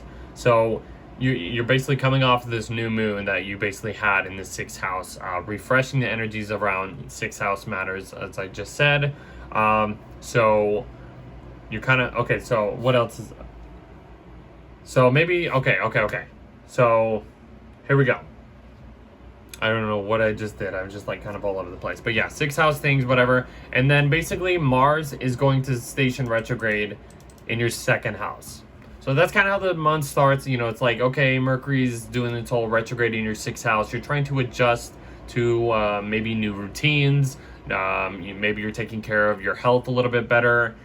Something is being reviewed at that point. Either this can involve coworkers as well, trying to work better with them and adjust to certain circumstances. Mars going retrograde in your 2nd house though. So you've probably had this, ambition, this light, like lighting you up when it comes to just like, like investments. Possessions, priorities. You're doing things in order to keep a secure, stable, just support that you need. You are trying to support yourself, or maybe support other people as well. But this is the point where we will be back at this point eventually in like April or May. But this is the point where you need to maybe start adjusting your readjusting your strategies. When it comes to investing in these more secure things that can support you better. And that might feel a little draining at this point because you're like, oh, I want to do this and this, but I feel like I'm being stopped at this point. And that is the whole point, because Mars, the planet of energy and going after things, is coming to a standstill. So don't beat yourself up too much. You will be eventually going back over this point. Mars will eventually go back into your 1st house of Cancer in January. So maybe that point, you're going to be, adjusting to new, I guess, like appearances, new, like you're going to be presenting your energies a little bit different in a way. We move on to, what is it? Venus going into Aquarius. Okay, so Venus is leaving your 7th house. Maybe it's been making your, relationships a little bit easier at that point. Now it's going into a much deeper part of, where these relationships can go. So the 8th house, yeah, it's all about, transformation, death rebirth type of energy, shared resources, shared finances as well, loans, inheritance, refinancing, stuff like that. So you might be maybe attracting or inheriting more resources from other people, or maybe helping them out, and it kind of like gives you a little bit more just beneficial things when it comes to like working with other people's money, working with other people's resources, or kind of helping other people out or whatever. But like I said, kind of like going from the 7th to the 8th house, Venus is just deepening, getting more intimate with these relationships that will benefit your relationships. Next thing is Neptune is going direct in your 9th house. So fantasies, idealism, idealistic perceptions, what is it? What did I just say? Okay, so stuff to do with like fantasies and dreams and all that stuff. That is really clearing the air at this point. You are starting to understand, where you've been deceived when it comes to, it's in your 9th house. So this is like maybe higher education or just information in general, teaching, publishing, any legal matters have been really like you're understanding, what's been foggy, so to say. Any truths, philosophies, principles, you're starting to understand like a little bit more deeper. The Neptune is all about the 5D level. It is beyond the 3D level. I feel like you're connecting, or you could connect to a much higher spiritual outlet at this point. But yeah, that could be exciting actually. And it's in a Pisces, so it's it's trining your 1st house, so that can feel emotionally good, emotional beneficial too. So something like that. Even if you're traveling, there could be more, I guess, like just beneficial things, or just like I don't know. There's something to do with like traveling foreign places, foreign cultures, higher education, principles, truths, being like kind of cleared out. You're understanding the vibe. I hope that makes sense. Then we get to the full moon in Gemini. That is happening in your 12th house. So something is being illuminated in this pretty dark, behind the scenes kind of vibe area for you.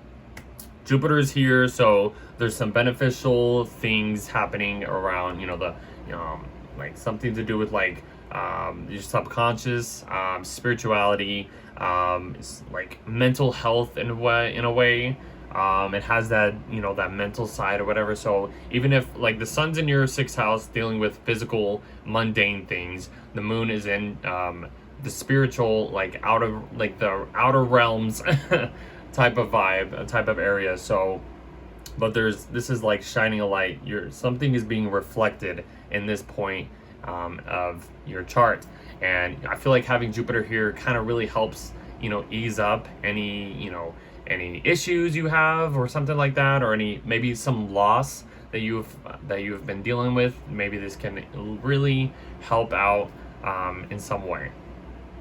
And then we get to Mercury stationing direct. So you're done with this Mercury retrograde. You can finally move on past this, whatever has been going on in your 6th house of like routines, your work life, hygiene, your physical body, any diets that you're trying to adjust to, physical injuries, like illnesses, any system that you are trying to adjust to, I feel like at this point will help you a little bit better. And then everything gets into your 7th house, I should say. The sun is going in there, and then you'll have a new moon happening in your 7th house. So focusing on relationships, that's the whole 7th house, 8th house thing, but 7th house, this is like, one-on-one connections, you and a partner, or you and, whoever you're connecting to.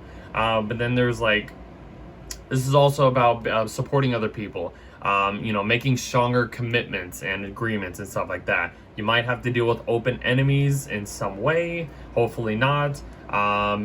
Just partnerships, business contracts. That's the main focus for this month. And you'll have a new moon there, and it's just trying to refresh the energies and give you new intentions when dealing with other people.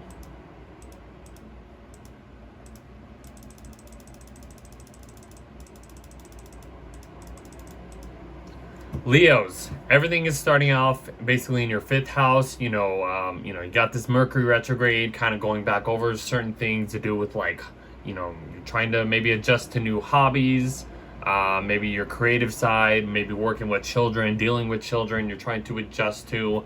All that stuff is basically starting off as we begin the month of December. And then basically Mars is going retrograde, stationing retrograde in your 1st house. So that's kind of like maybe you've had a boost of energy, boost of confidence since Mars has been in this position for you. But then this is like, boom, you're at a standstill. This is a little preview of what you will be expecting once we get to April and May. Mars is going to eventually go back into Cancer and do its whole retrograde thing. Mainly stay in that 12th house for you. But that's at least starting by next month. So these energies, these appearances, these interactions, these impressions that you are probably maybe presenting to other people is it's coming to a standstill. It's like, wait, we need to adjust and re-strategize certain things in order before we can just jump into anything impulsively. Let's see, Venus is going into your 7th house. So, I mean, yeah, you still have this opposition happening from like Mars and Pluto, and now at least Venus is here. So there might be some tensions between you and other people, you and like business contracts or what you were trying to support other people. It's 111. I was just looking at the clock. But Venus and Aquarius in your 7th house, you're maybe attracting, unique lovers, unique relationships, unique contracts, maybe going outside of the norm of what you normally like to do when it comes to other people. But yeah, I feel like that can be a really interesting transit, attracting unique people, or just contracts in general. Like that, I feel like that could bring more ease to you in these positions of handling other people. And then Neptune is going direct. Okay, so at this point, it's in your 8th house. So things to do with like shared resources, inheritance, being assets of other people or to other people, joint ventures, joint finances, or combining your merging stuff together with other people, illusions, fantasies, dreams. All of this stuff you're kind of been going under review starts to actually lighten up a bit. You kind of understand this perception of like, okay, this is where I've been deceived, and now I don't want to deal with all that no more. I don't need that. It's showing what's real and what's not real. So yeah, maybe getting a little bit more intimate with these partners or people can help you enhance this higher perception. Something I can say. And then we get to the full moon in Gemini.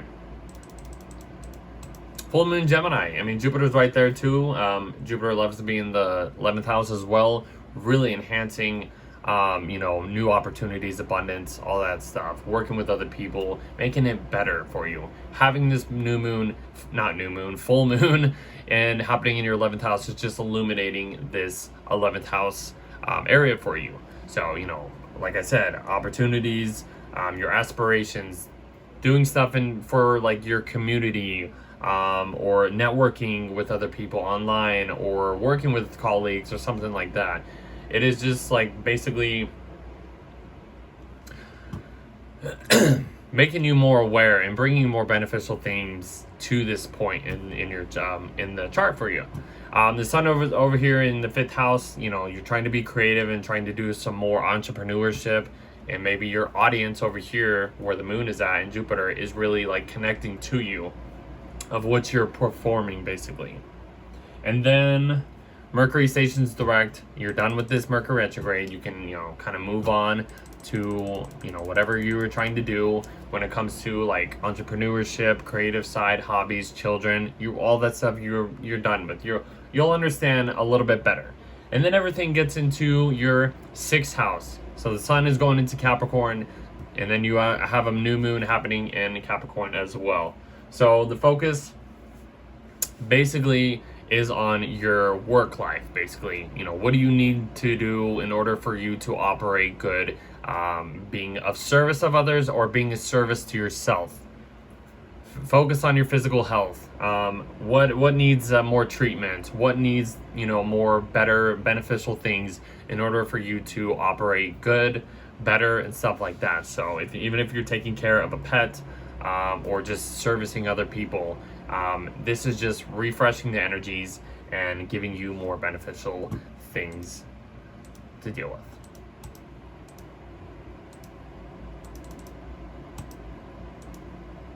We can start here. That's good. Okay, Virgos. Everything starts off basically in your, fourth house.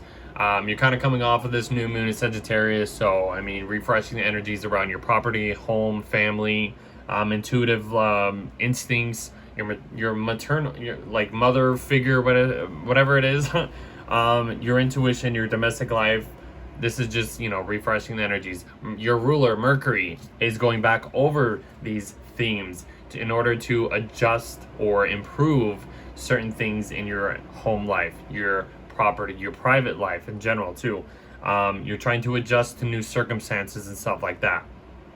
And then basically you have Mars going retrograde in your 12th house, which can feel a little interesting in a way. Having Leo in your 12th house is kind of interesting. It's kind of different, I would say, because it's supposed to be like the spotlight, the point in the chart where it's like you're at it's like the center stage of like, this is Leo and this is like the brightest part of the chart or whatever it is. More showing off of this, but it's in the house of like hidden things. So it's like whatever is behind the scenes is really where you are at your most spotlight, you could say. By having Mars here, maybe you've had a little bit more energy, I guess just dealing with like spiritual things, maybe cutting out maybe certain addictions or whatever it is, or just focusing on like your mental health and cutting certain things out in order to improve your mental health. And you're gonna come back to this spot eventually in like April or May, because Mars is gonna go back into Cancer in your 11th house starting next month. But once we get back to this spot, you'll understand, this little preview that's happening right now of what to expect as we get closer back to this spot eventually. But yeah, Mars going retrograde, there's something being just stopped. You're gonna have to go back over and review, re-strategize these actions, re-strategize these desired directions that you want to basically attack and go after, your goals and stuff like that. So yeah, kind of hold off on anything important there. Then Venus goes into your 6th house. So Venus going into your 6th house, it's just really focusing on really connecting to, your coworkers, trying to make things a lot more easier, bring more ease and beauty when it comes to connecting with people, either your coworkers or how you are serving other people, and trying to bring more like unique connections when it comes to that kind of stuff. This could really help like any health issues, like taking care of like pets or taking care of people, taking care of yourself in general. Find like unique ways, unique routines, I should say, in order to improve, I guess, the way you want to attract certain things.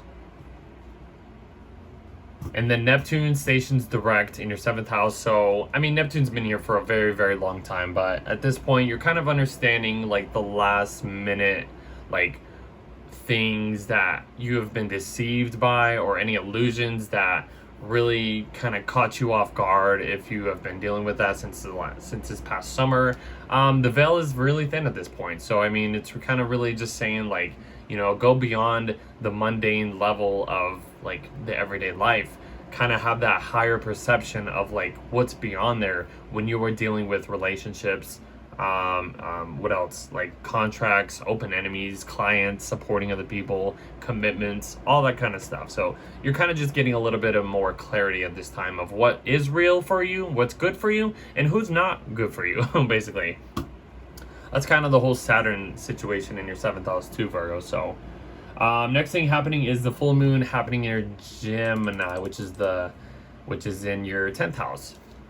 Jupiter's right there as well too, kind of in the mix of it, so trying to bring a little bit more beneficial growth to this transit as well.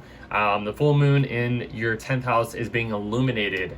So the spotlight is shining on your 10th house, your public life. Something is being, achieved. Like maybe you're achieving something at this point, and like maybe you've been trying to work hard for it, and it just really helps out. I mean, Jupiter is here too, trying to give you more beneficial things in your public life, in your career, what role you are trying to grow into. The sun over here is in your 4th house. So, I mean, this is 4th house is, your home life, and then the 10th house is your public or work life. So you're trying to find some work-life kind of balance at this point, and I feel like you could figure it out because there's Jupiter here, and it's trying to like create more ease and beneficial things when it comes to this area of life. But yeah, work, home life balance, you gotta try to find some type of balance or whatever. So let's see.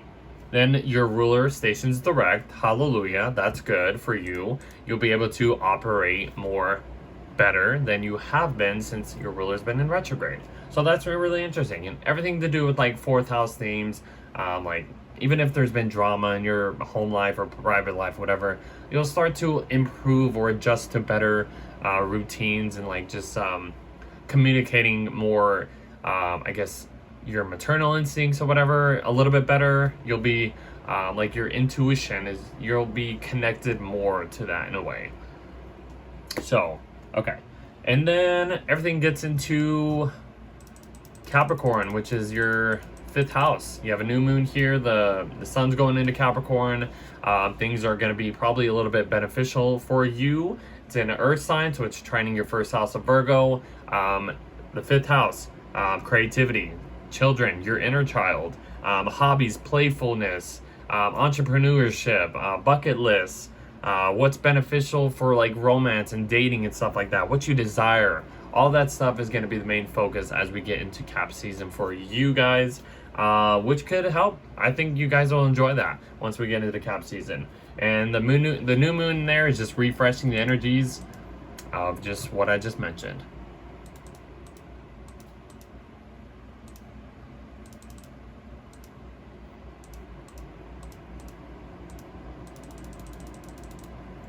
Okay, Libras.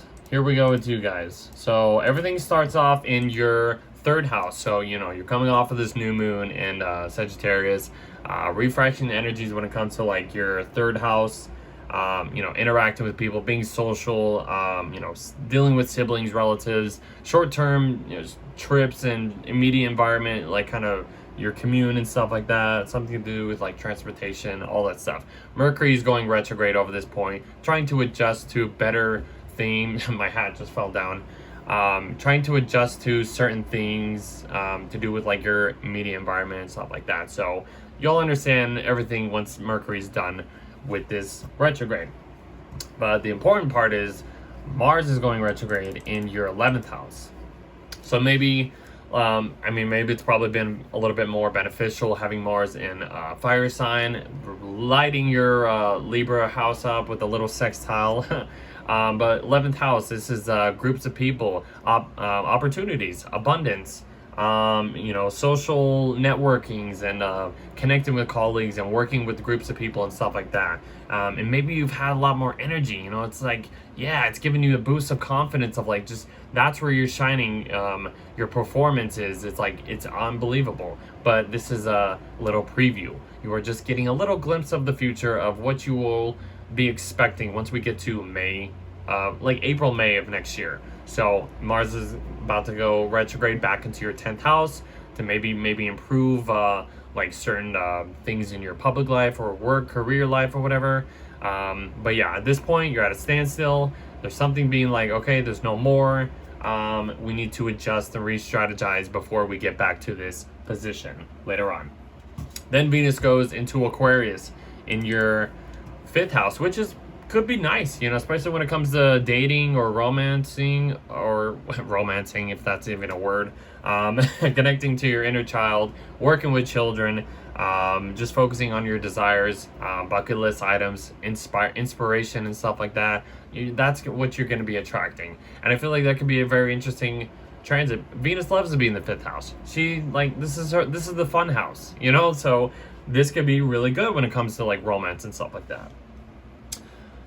Neptune is stationing direct. Look, the moon is right on Neptune as soon as Neptune's direct. So it's like really enhancing this Neptune direct. So what I've been saying about Neptune being direct is, you know, what have you been deceived by, or what illusions or dreams or fantasies to do with like sixth house themes of like your work environment, or, you know, coworkers, or routines, or physical health injuries or illnesses.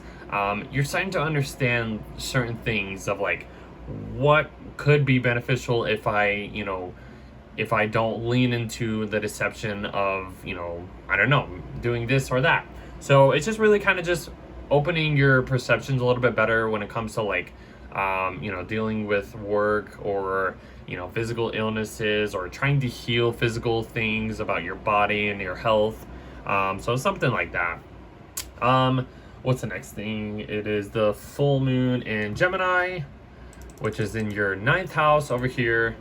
And let's see. Okay, let's go right here. This is where it's like at its closest. So full moon in Gemini, it's in your 9th house. This could be beneficial for you. It's in the air sign, trining your other air sign, your 1st house. So Jupiter's here as well. So I mean, the spotlight is really on this 9th house topic, which is about higher education, traveling, like far traveling, or just traveling internationally, principles, legal matters, philosophies, truths, I think I said principles already, religion and stuff like that. So this could be more beneficial, you know. I mean, Jupiter's here as well, trying to like kind of blend in that good luck when it comes to like this higher education stuff, and just like traveling in general, you know, stuff like that. So this could be good. I mean, if you are traveling, I feel like this could be a good thing. I mean, Mercury's about to station direct, which could possibly help the traveling a little bit, maybe. It's, you know, yeah. So if you are trying to plan on traveling at this point, maybe to see family or whatever, it could possibly work out. You know, you're trying to just, okay, I need to move on. So everything goes into Capricorn after that. You get the sun in Capricorn, and then the new moon in Capricorn. So so everything starts to focus on your 4th house, home life, family, property, private life, stuff like that. So yeah, maybe there could be a little bit of drama. I mean, this is kind of like during the holiday season, maybe after, but maybe if you're staying with family, possibly there's drama, but possibly there's actually just good things happening, you know, traditional things happening when you get together with family. But yeah, that's kind of how the month ends. The new moon refreshes the energies, and it starts all over.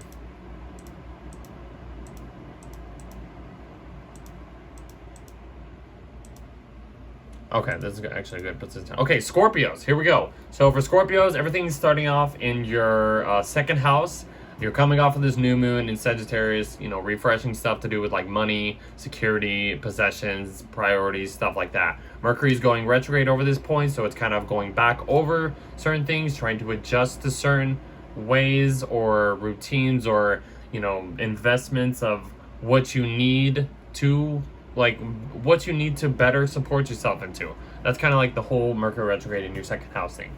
Mars is going retrograde in your 10th house, which is like really coming to a halt, and like maybe these achievements that there's like achievements that have given you, that has lightened your fire up, that has attracted you to really like want to go after and do this one thing in your public life or career life or whatever. But right now, this is like a little preview. You are coming to a halt.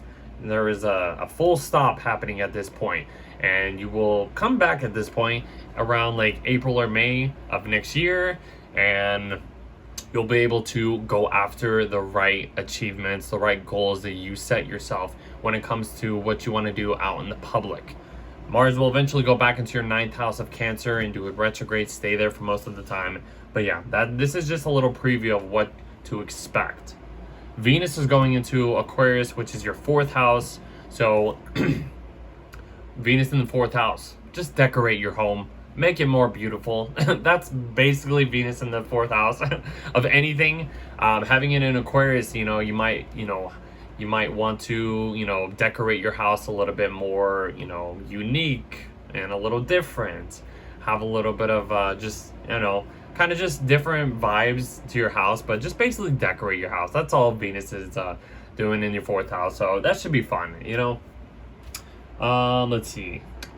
And then Neptune stations direct in your, what is it, 5th house? Okay, so I mean 5th house, you know, it's in another water sign, so I mean it's not really it's more beneficial to you because you are a water sign as well. But illusions, fantasies, dreams, aspirations, all this stuff that maybe you've been kind of going back over. Why have you been deceived in this way when it comes to, you know, maybe your creative side, dealing with something to do with your children, or like inspiration, or just romance and dating or something like that? You're maybe understanding a little bit of like more clarity at this point of like, maybe these people aren't good if you are dating and something like that. I don't know. Kind of just be more aware of that, so you can at least have better beneficial things when it comes to, you know, your creative side, hobbies, connecting with other people romantically or something like that.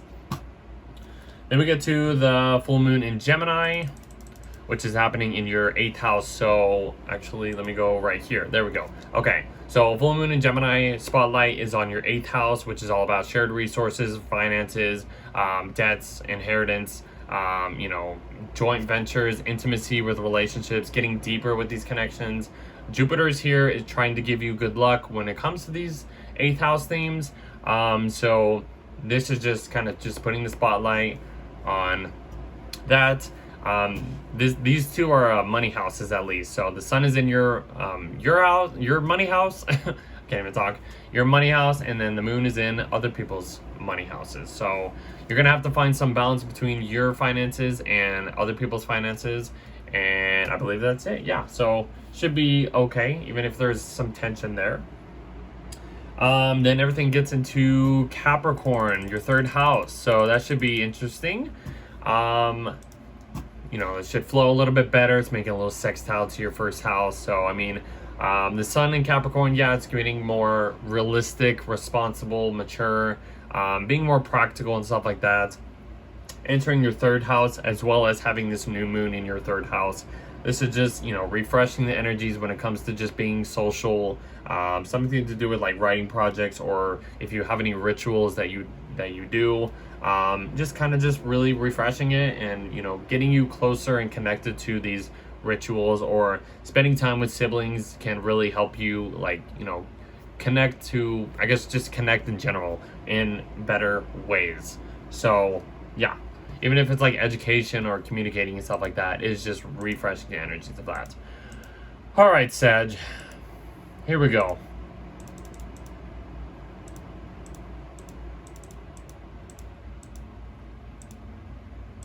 Okay, so Sagittarius, I'm with you on this one, okay, guys? I'm a Sag as well. So everything starts off in our 1st house right here, okay? So we're coming off of this new moon in Sag. You know, it's refreshing our, you know, personality, our appearance, our way of presenting just ourselves, our individual, our ascendant, basically. So yeah, this is like an initiating something new. A new cycle is beginning. You know, if you're celebrating your birthday this month, happy birthday. Yeah. Cool. But anyways, yeah. And then Mercury is basically going back over certain things in our 1st house, trying to adjust and improve certain ways of communicating or presenting like interactions with other people in a more philosophical way, or just trying to understand information from other people and stuff like that. So kind of like that. Mars is stationing retrograde in the 9th house. So that's kind of like really coming to a standstill, a halt when it comes to, you know, traveling far, or, you know, doing stuff like internationally, teaching, you know, stuff to do with like education, higher education, philosophy, truths, dealing with any legal matters or something like that. We're getting a little preview at this point, because we'll be coming back to this point in time in like April, May of next year. So this is just, you know, maybe we've been feeling a little bit extra. I have been loving Mars in Leo. I'm like, can you not leave Leo, please? Because I'm like fire and stuff like that, because I'm a Sag. I love it. So it's been nice. I've been enjoying it, but I know we'll be back here eventually. So we're going to have to wait. But eventually, yeah. go back into the 8th house of Cancer, spend most of the retrograde in there, adjusting to new strategies and, reviewing desired directions that we need to take, or what's just what we are attracting and what we want to go after and stuff like that. And there may be some things that we don't want to do that we need to do, and that's okay. We'll get past it. No. Venus is going into our 3rd house of Aquarius. So this can be cool, especially just like attracting and interacting with people in our local neighborhoods, or just local, commune or whatever, or immediate environment.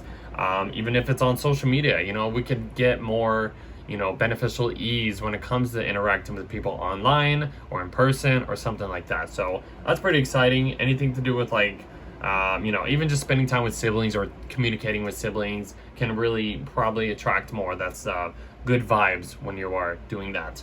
And then Neptune stations direct in the 4th house. So whatever fantasies, illusions that we have been kind of getting lost into, or where we've been deceived, we're starting to understand certain things in our property, in our private life, what's beneficial for us and what's not beneficial for us.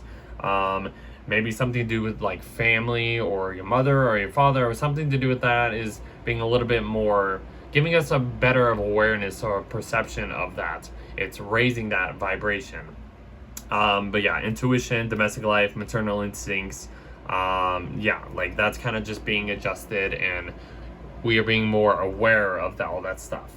Okay, and then we get to the full moon in Gemini, which happens in our 7th house. I'll just do this right now. Well, actually, yeah, it's fine. Whatever, this or that. 7th house, so the spotlight is going on to other people. We need to at least find some balance when it comes to who we are presenting ourselves and who we are connecting with. Supporting other people.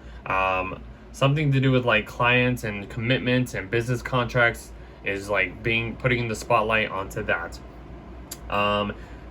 So this could be, maybe building stronger partnerships, either in business or just friends in general, or one-on-one connections. That's kind of where the balance is at. Mercury stationing direct basically at this point, so that's good. We like that. Now we can finally move on and past all this, Mercury retrograde stuff that we have been dealing with. Now we can present ourselves a little bit better. We are improving ourselves in a way. So that's kind of what it is. And then then the sun goes into Capricorn, which is in our 2nd house, and then I have a new moon.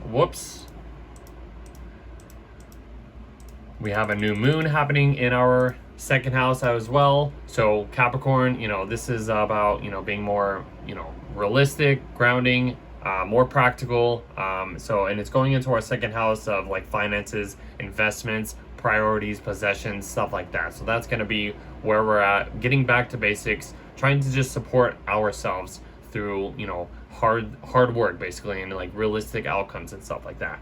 And that's how the month ends for us.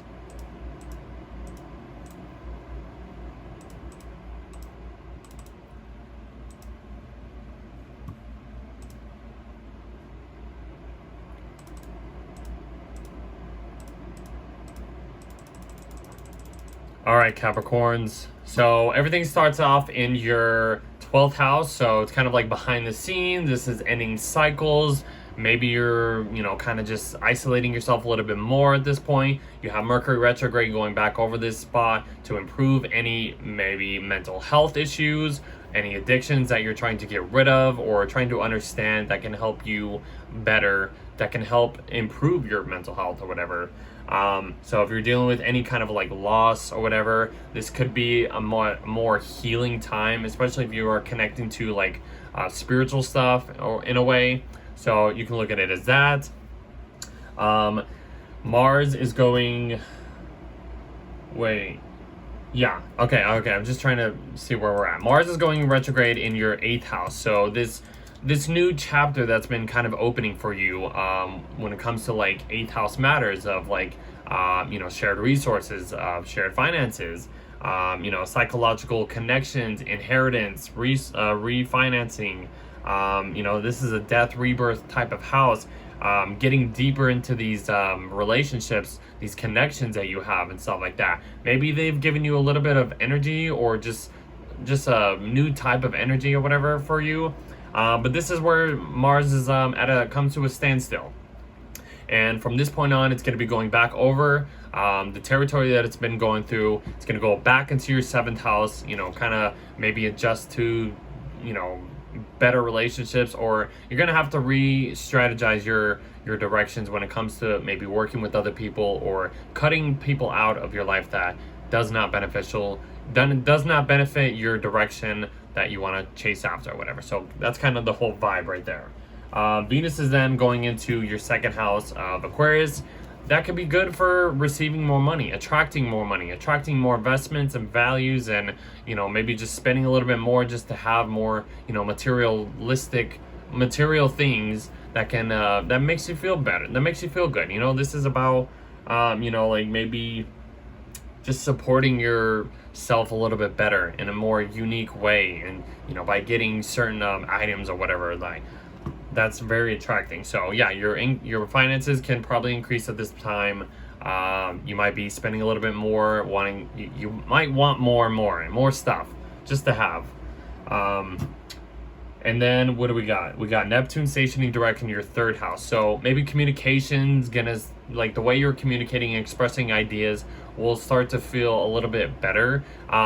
Maybe you've been deceived, or there's been illusions or fantasies or types of dreams or whatever that has been kind of foggy at since I guess the summer, since this past summer, and maybe now you've gone back over and really kind of understand this higher perception of like what is real and what is not real for me, especially when it comes to like maybe connecting with siblings, connecting with just people in general, like in your immediate environment, who's good, who's not good, like who have you been deceived by when it comes to stuff in your immediate environment. But you're understanding at this point that you don't need those things anymore, and you are beyond that.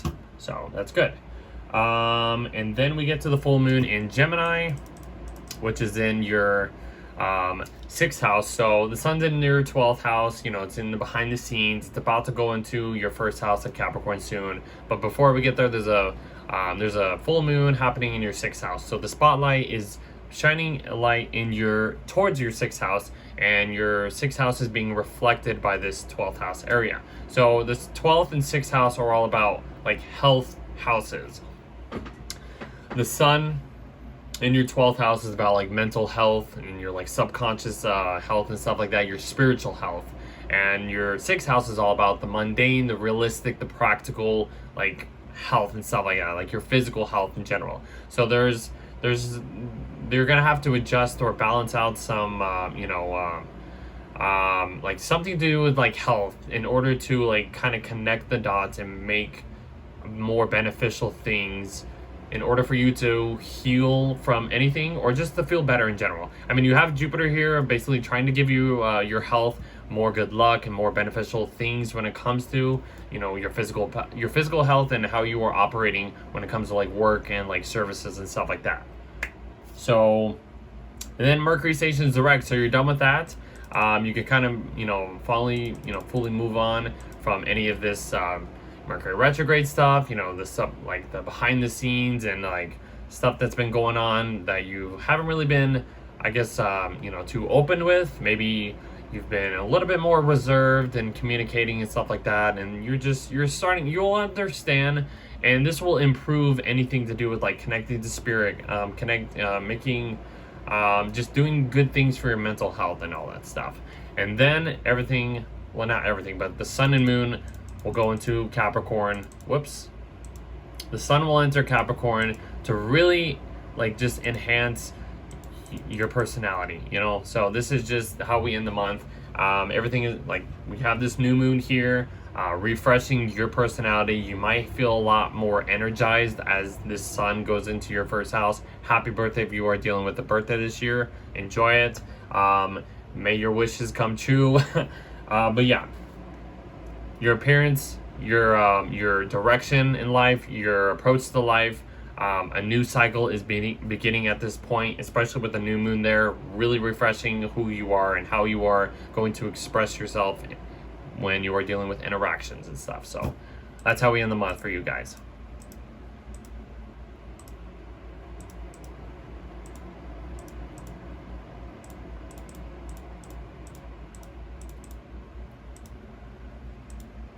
Okay, Aquarius. So everything starts off, we're coming off of this new moon. Everything's in your 11th house. The sun, moon, and Mercury are in there. So coming off of a new moon in Sagittarius in your 11th house, maybe you're setting new intentions on receiving new opportunities, new abundance, being a part of, groups of people and working with groups of people and stuff like that.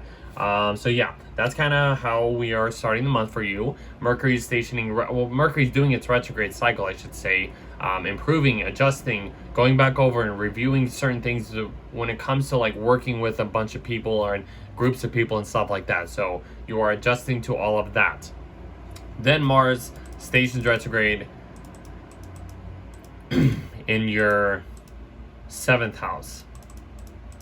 So maybe you've had a little bit more energy when it comes to, dealing with other people, or just, having these like ambitions to create new contracts or something like that. That has been like your ambition or the direction you want to achieve and go after and chase after. But maybe at this point there's something that stops you, and this is only giving you a little preview of what you will be expecting once we get to April or May of next year. But possibly you've had a lot more confrontations from other people.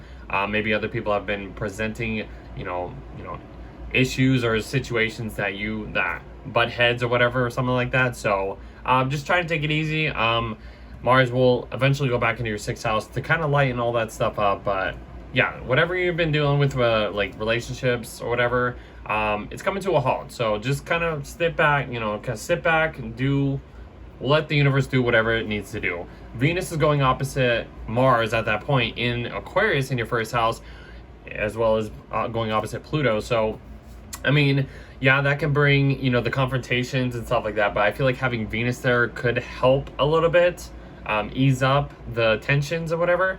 Venus going into your 1st house as well. I mean, it's really beautifying who you are, your personality. You are being more attractive to people in a more unique way and stuff like that. So that's kind of how that's going on at the moment.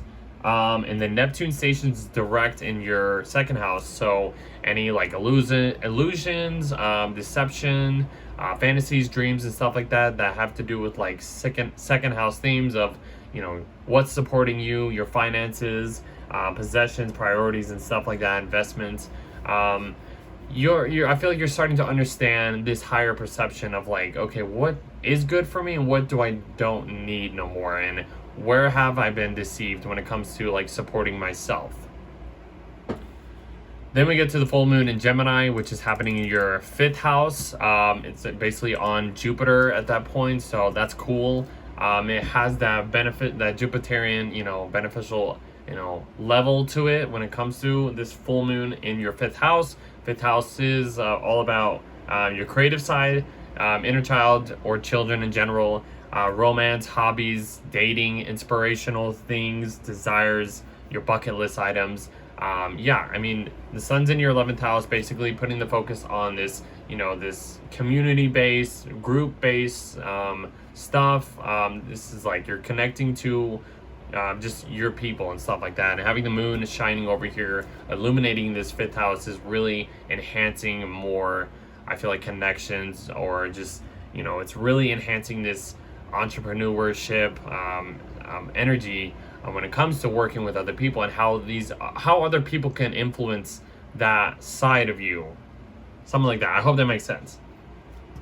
And then Mercury stations direct, so you're done with all of that.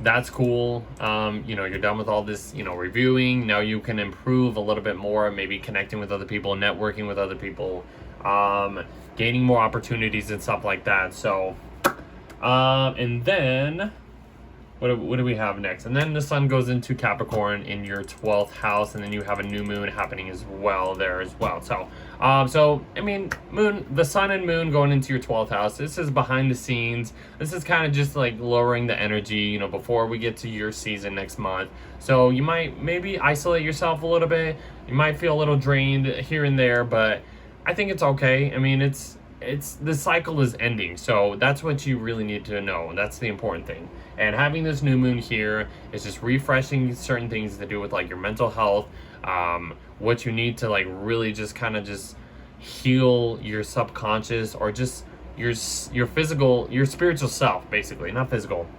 It's mainly on the spiritual level and stuff like that. So even if you're dealing with some type of loss or illnesses or whatever that really kind of cuts deep, it's a time to just really heal from this point. And that's kind of how we end the month.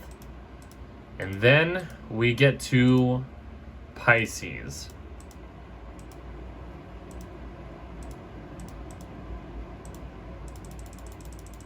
Hold on.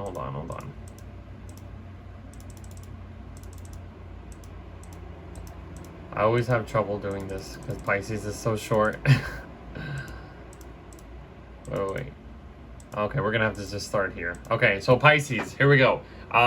Everything starts off in your 10th house, your public life, your career life, whatever it is. We're coming off of this new moon in Sagittarius, refreshing the energies of, maybe the role you were, basically presenting in the public, any achievements that you are basically trying to, achieve from this point. You might end up getting some of this stuff, but wait until Mercury stations direct to really go after these achievements in a way.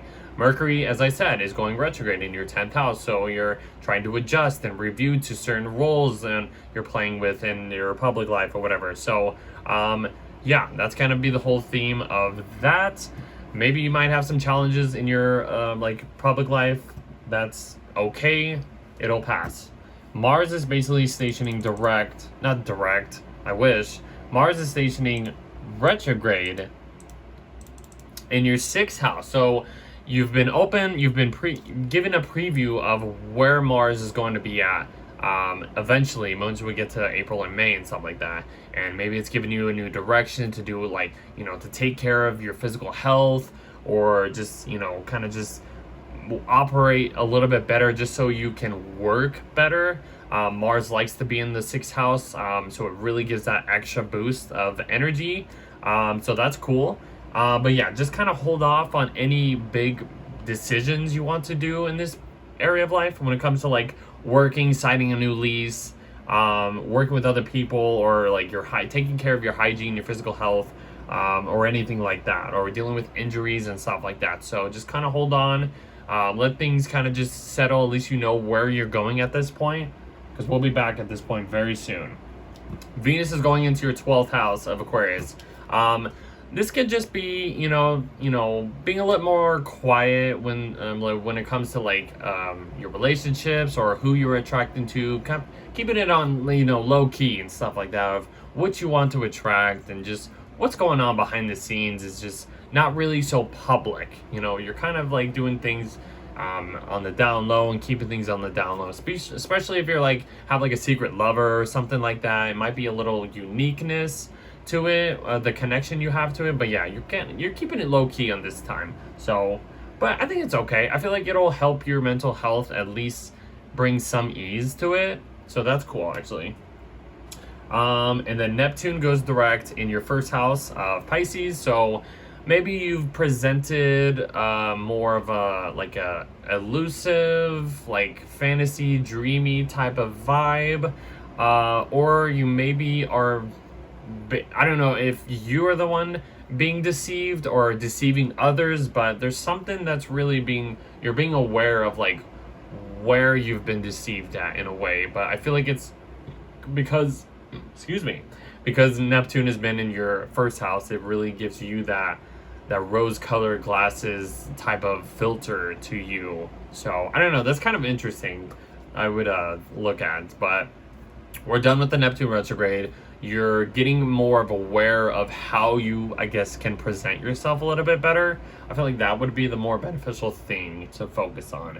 And then we get to the full moon in your 4th house, and it's on Jupiter basically. So that kind of really gives a little bit of extra good luck to it. Maybe this could be a little bit of tension and challenging to you, because these placements are in Sag and Gemini, your 4th house and 10th house. So that can bring a little bit of challenge, but for the most part, this is just trying to find some work, your home life and your work life. You're trying to find some type of balance in it, because the focus is on your public life at this point, but the sun is shining its light towards the 4th house, which is giving you a time to reflect on I guess maybe, you know, if you're getting enough rest at home, you can at least have enough energy to do things in the public or something like that. That's kind of what I would think about that.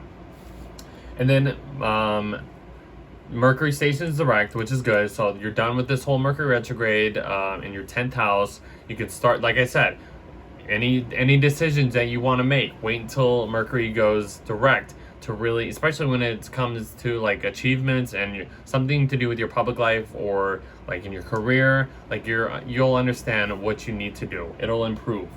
And then the sun goes into Capricorn. And then, oh my gosh, what am I doing? Okay, sun goes, whoa, wait, oh my gosh, wrong way. Oh my god, this is annoying. Okay, so sun going into Capricorn, new moon in Capricorn. So might be beneficial to you because it's making a sextile, earth, water connection. Cool. But yeah, the sun going into Capricorn, being more practical, being more grounded, it is kind of helping you out, especially when it comes to 11th house themes. This is like you being a part of a group and working with a group of people and bringing more opportunities and abundance to you and what you are trying to work towards. These are your dreams. This is where your dreams start. You know, what aspirations do you want, and how do you want to make it real? How do you want to go after and make that a thing for you? So new moon in Capricorn, refreshing the energies of like working with people, networking with people, just having that vision of where you want to go in life. Huge financial gains you might be receiving from career, stuff like that. So that's kind of how we end the month and we end the year. So that is it, guys. That is December. That is 2024. We're done. We are moving into a new year. So I hope you guys enjoyed this video. It's not as long as the last one, but it's a little long, but it's all good. There's a lot of important things that happen this month that really give us a key note of where we are going into 2025. And that is going to be a huge year. I said it in the last video. I'll say it again, and I'll keep saying it throughout this next year. So I hope you guys enjoyed this video. Please share, comment, enjoy the announcements that I had. Listen to SoundCloud. My new EP's out. Follow me on SoundCloud, please. Listen to it on Spotify and follow me on Spotify. Or just wait until I release this on YouTube and follow me on YouTube. Everything's been going cool. November was a huge success. I've gotten like over 120 views already on that, which is just unbelievable. I'm hoping we can kind of, equal this out for December, but I'm still grateful. So thank you very much for letting me present these videos and just do what I'm doing. The merch, check out the merch. New merch will be out by this time, as soon as this video is out, or maybe a little after the video. But yeah, happy holidays to you guys. I hope you guys have a great Christmas, New Year's. What else? Yeah, just enjoy the rest of the year. We're entering, this is the turning point though. At least after December, we are going towards better things, at least more directness in a way. But we have to wait until April for things to really be open and good. So I guess I'll leave it at that. I will see you guys in the next video. Check the description box for more information. I love you guys, and we'll see ya.